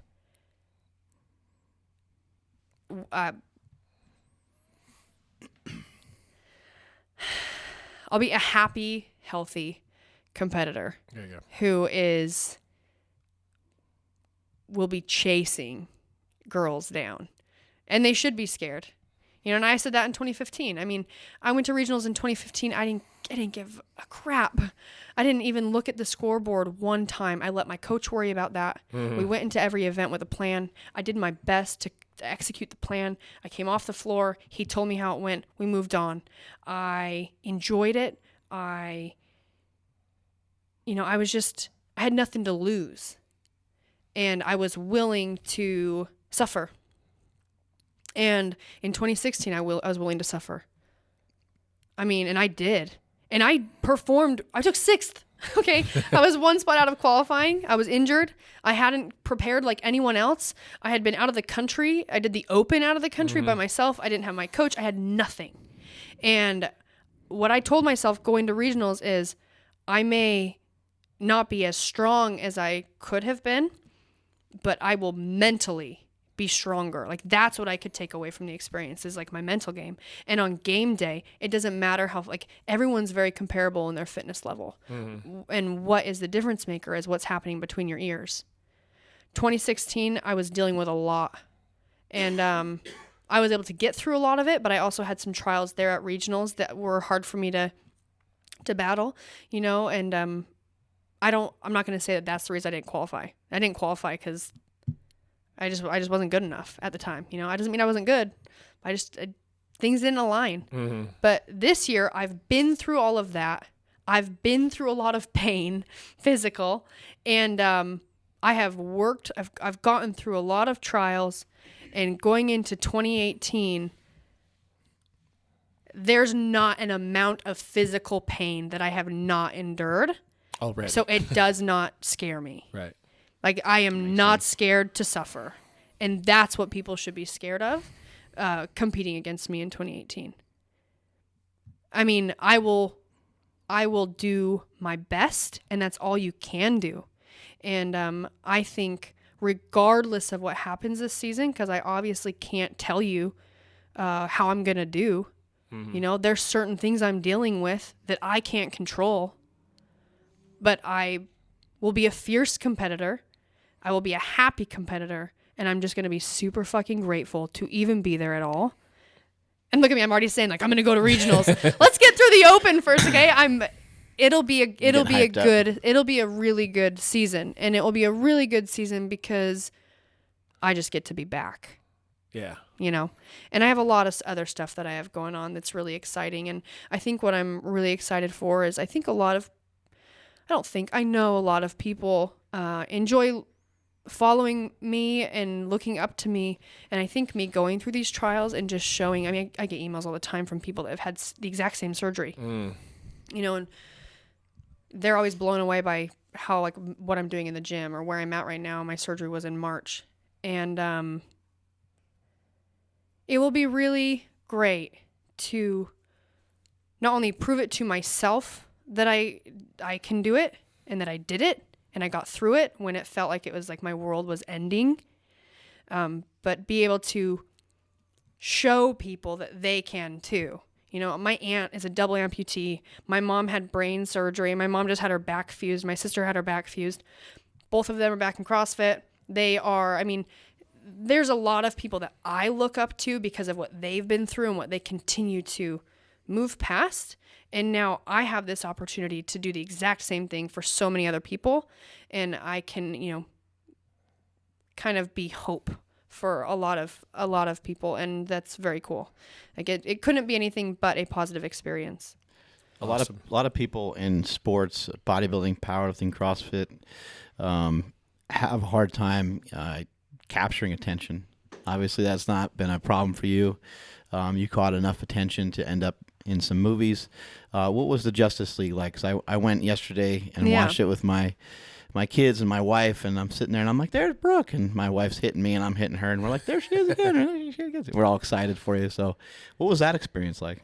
Well, the Justice League was probably my favorite out of the two, and that also could be that I wasn't trying to prepare for something else while doing that. Oh, yeah. You know, I really was just there enjoying it.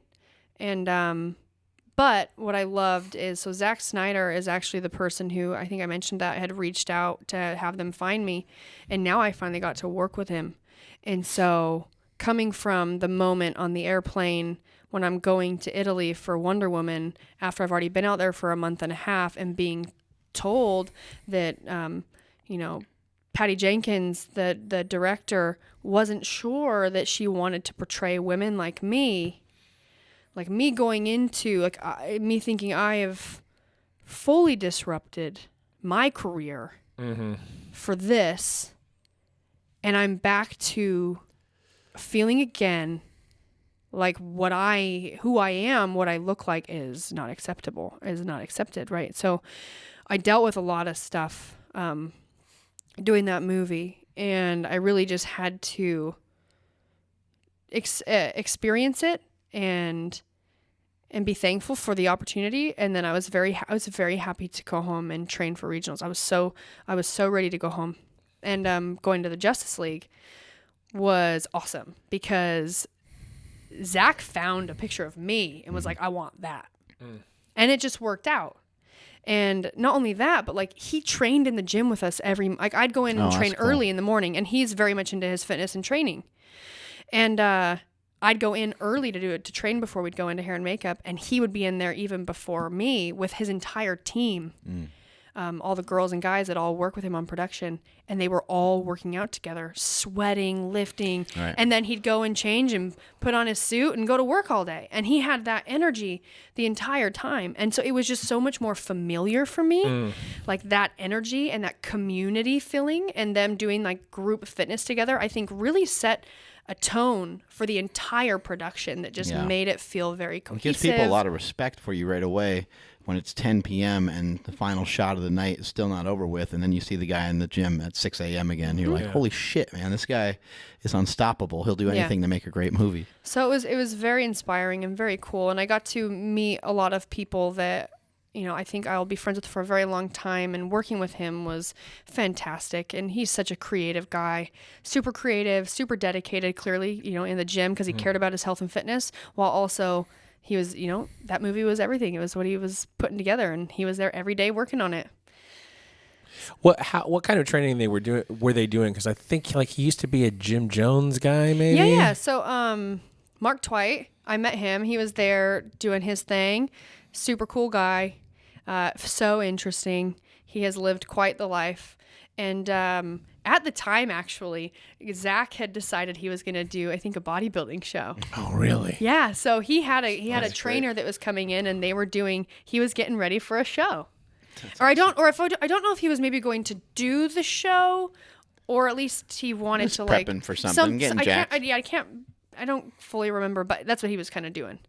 And so you had people in there like me. I'm doing CrossFit. You had some people in there that are actors, and they found other forms of fitness they really liked. And Ezra, he plays the Flash. Wow.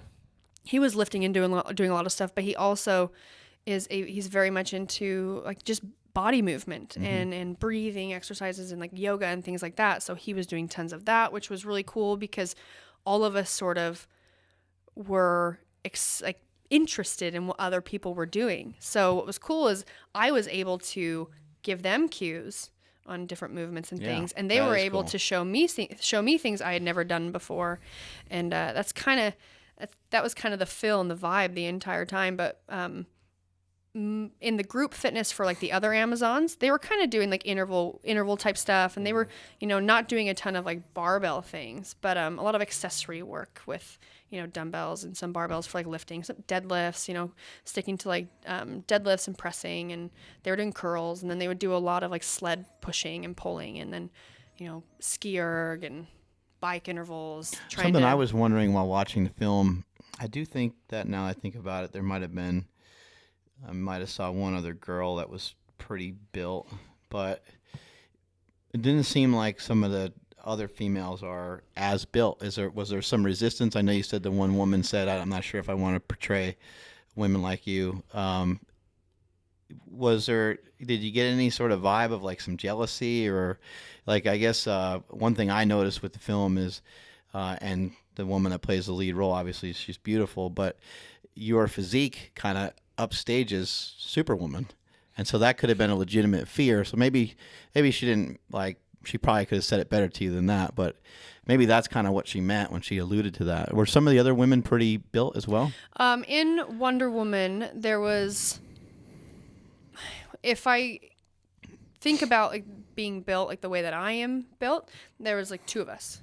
And me and my friend Ann Herod, she is from Wales, and she's in a photo with me. She's tall, which is funny. Like I feel like I'm one of the taller CrossFit athletes. But as far as Amazon women, not really. Oh man, I was the shortest one. They actually had to put me on. They had to give me a pedestal for one of the scenes to make me comparable to the other girls.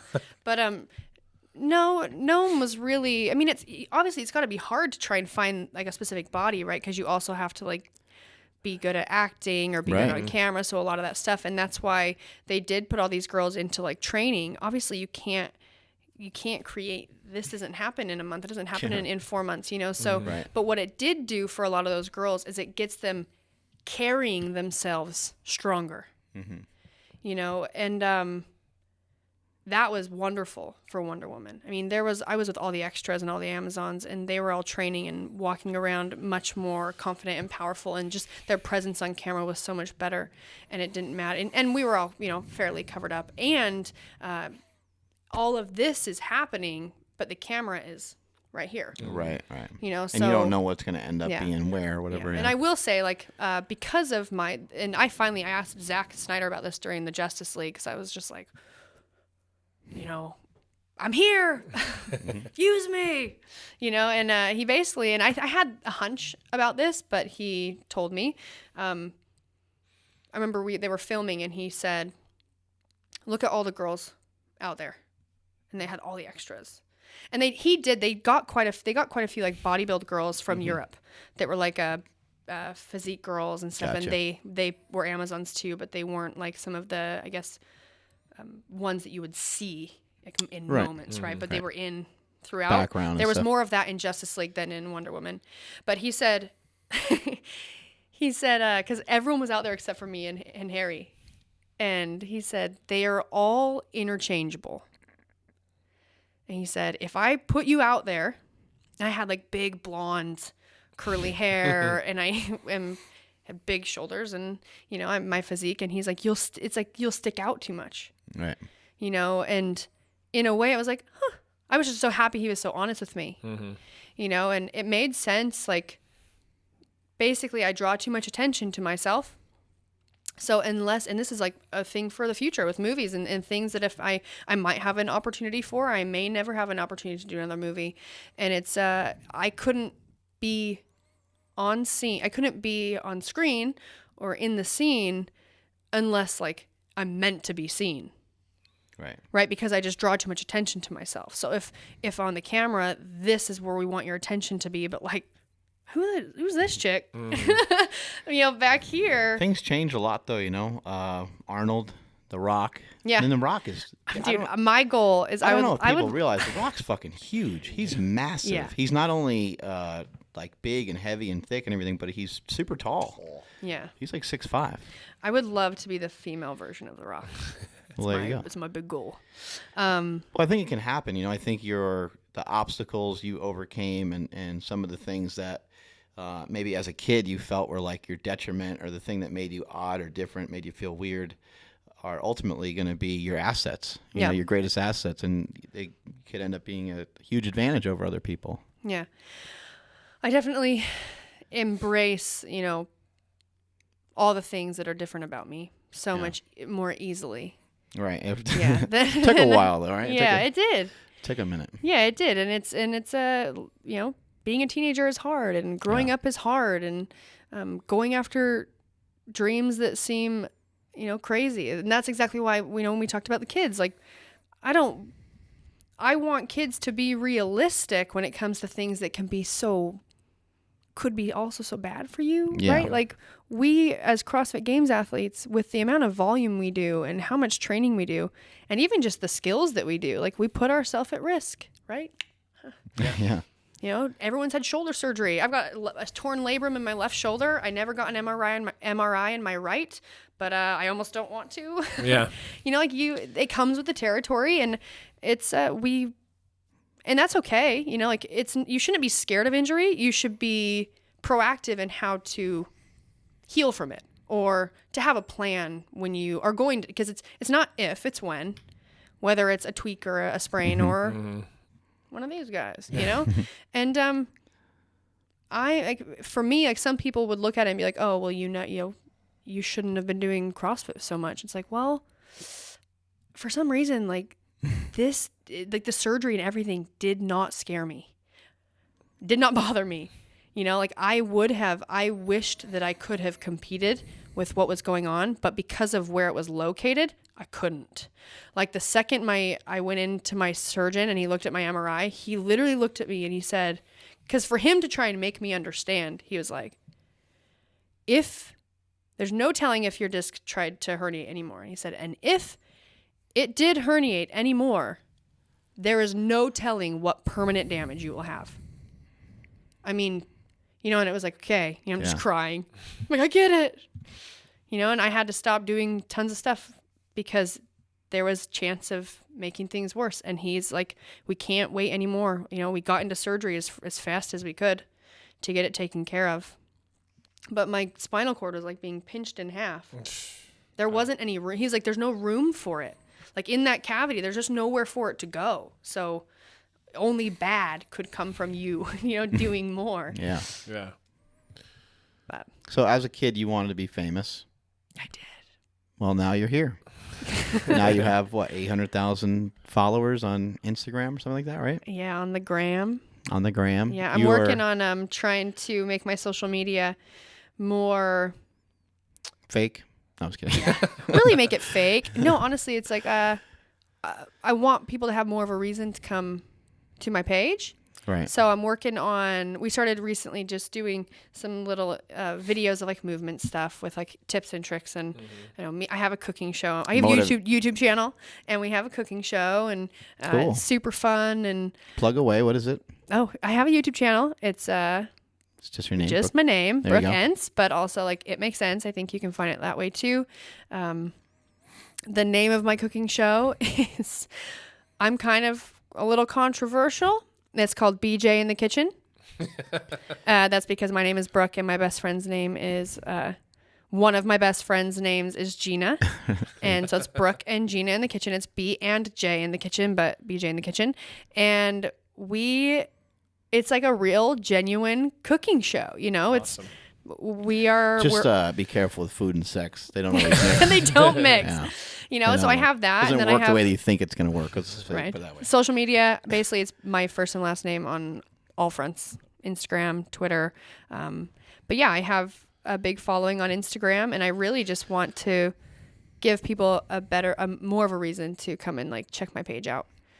Cool. So, gonna start trying to be better about that and posting some Give people- informative stuff and things that could help you and you could take away from it versus just being like, oh, that's a cool picture.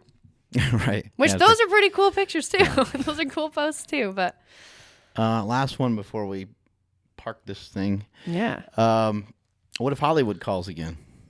Ooh. Like, what if you're, all right, I'm getting ready for Yeah. the open. I'm training, da-da-da-da. I have thought about this because I've been taking acting classes and I have some meetings. I'm going back to LA for a couple meetings with some people down there for management stuff. And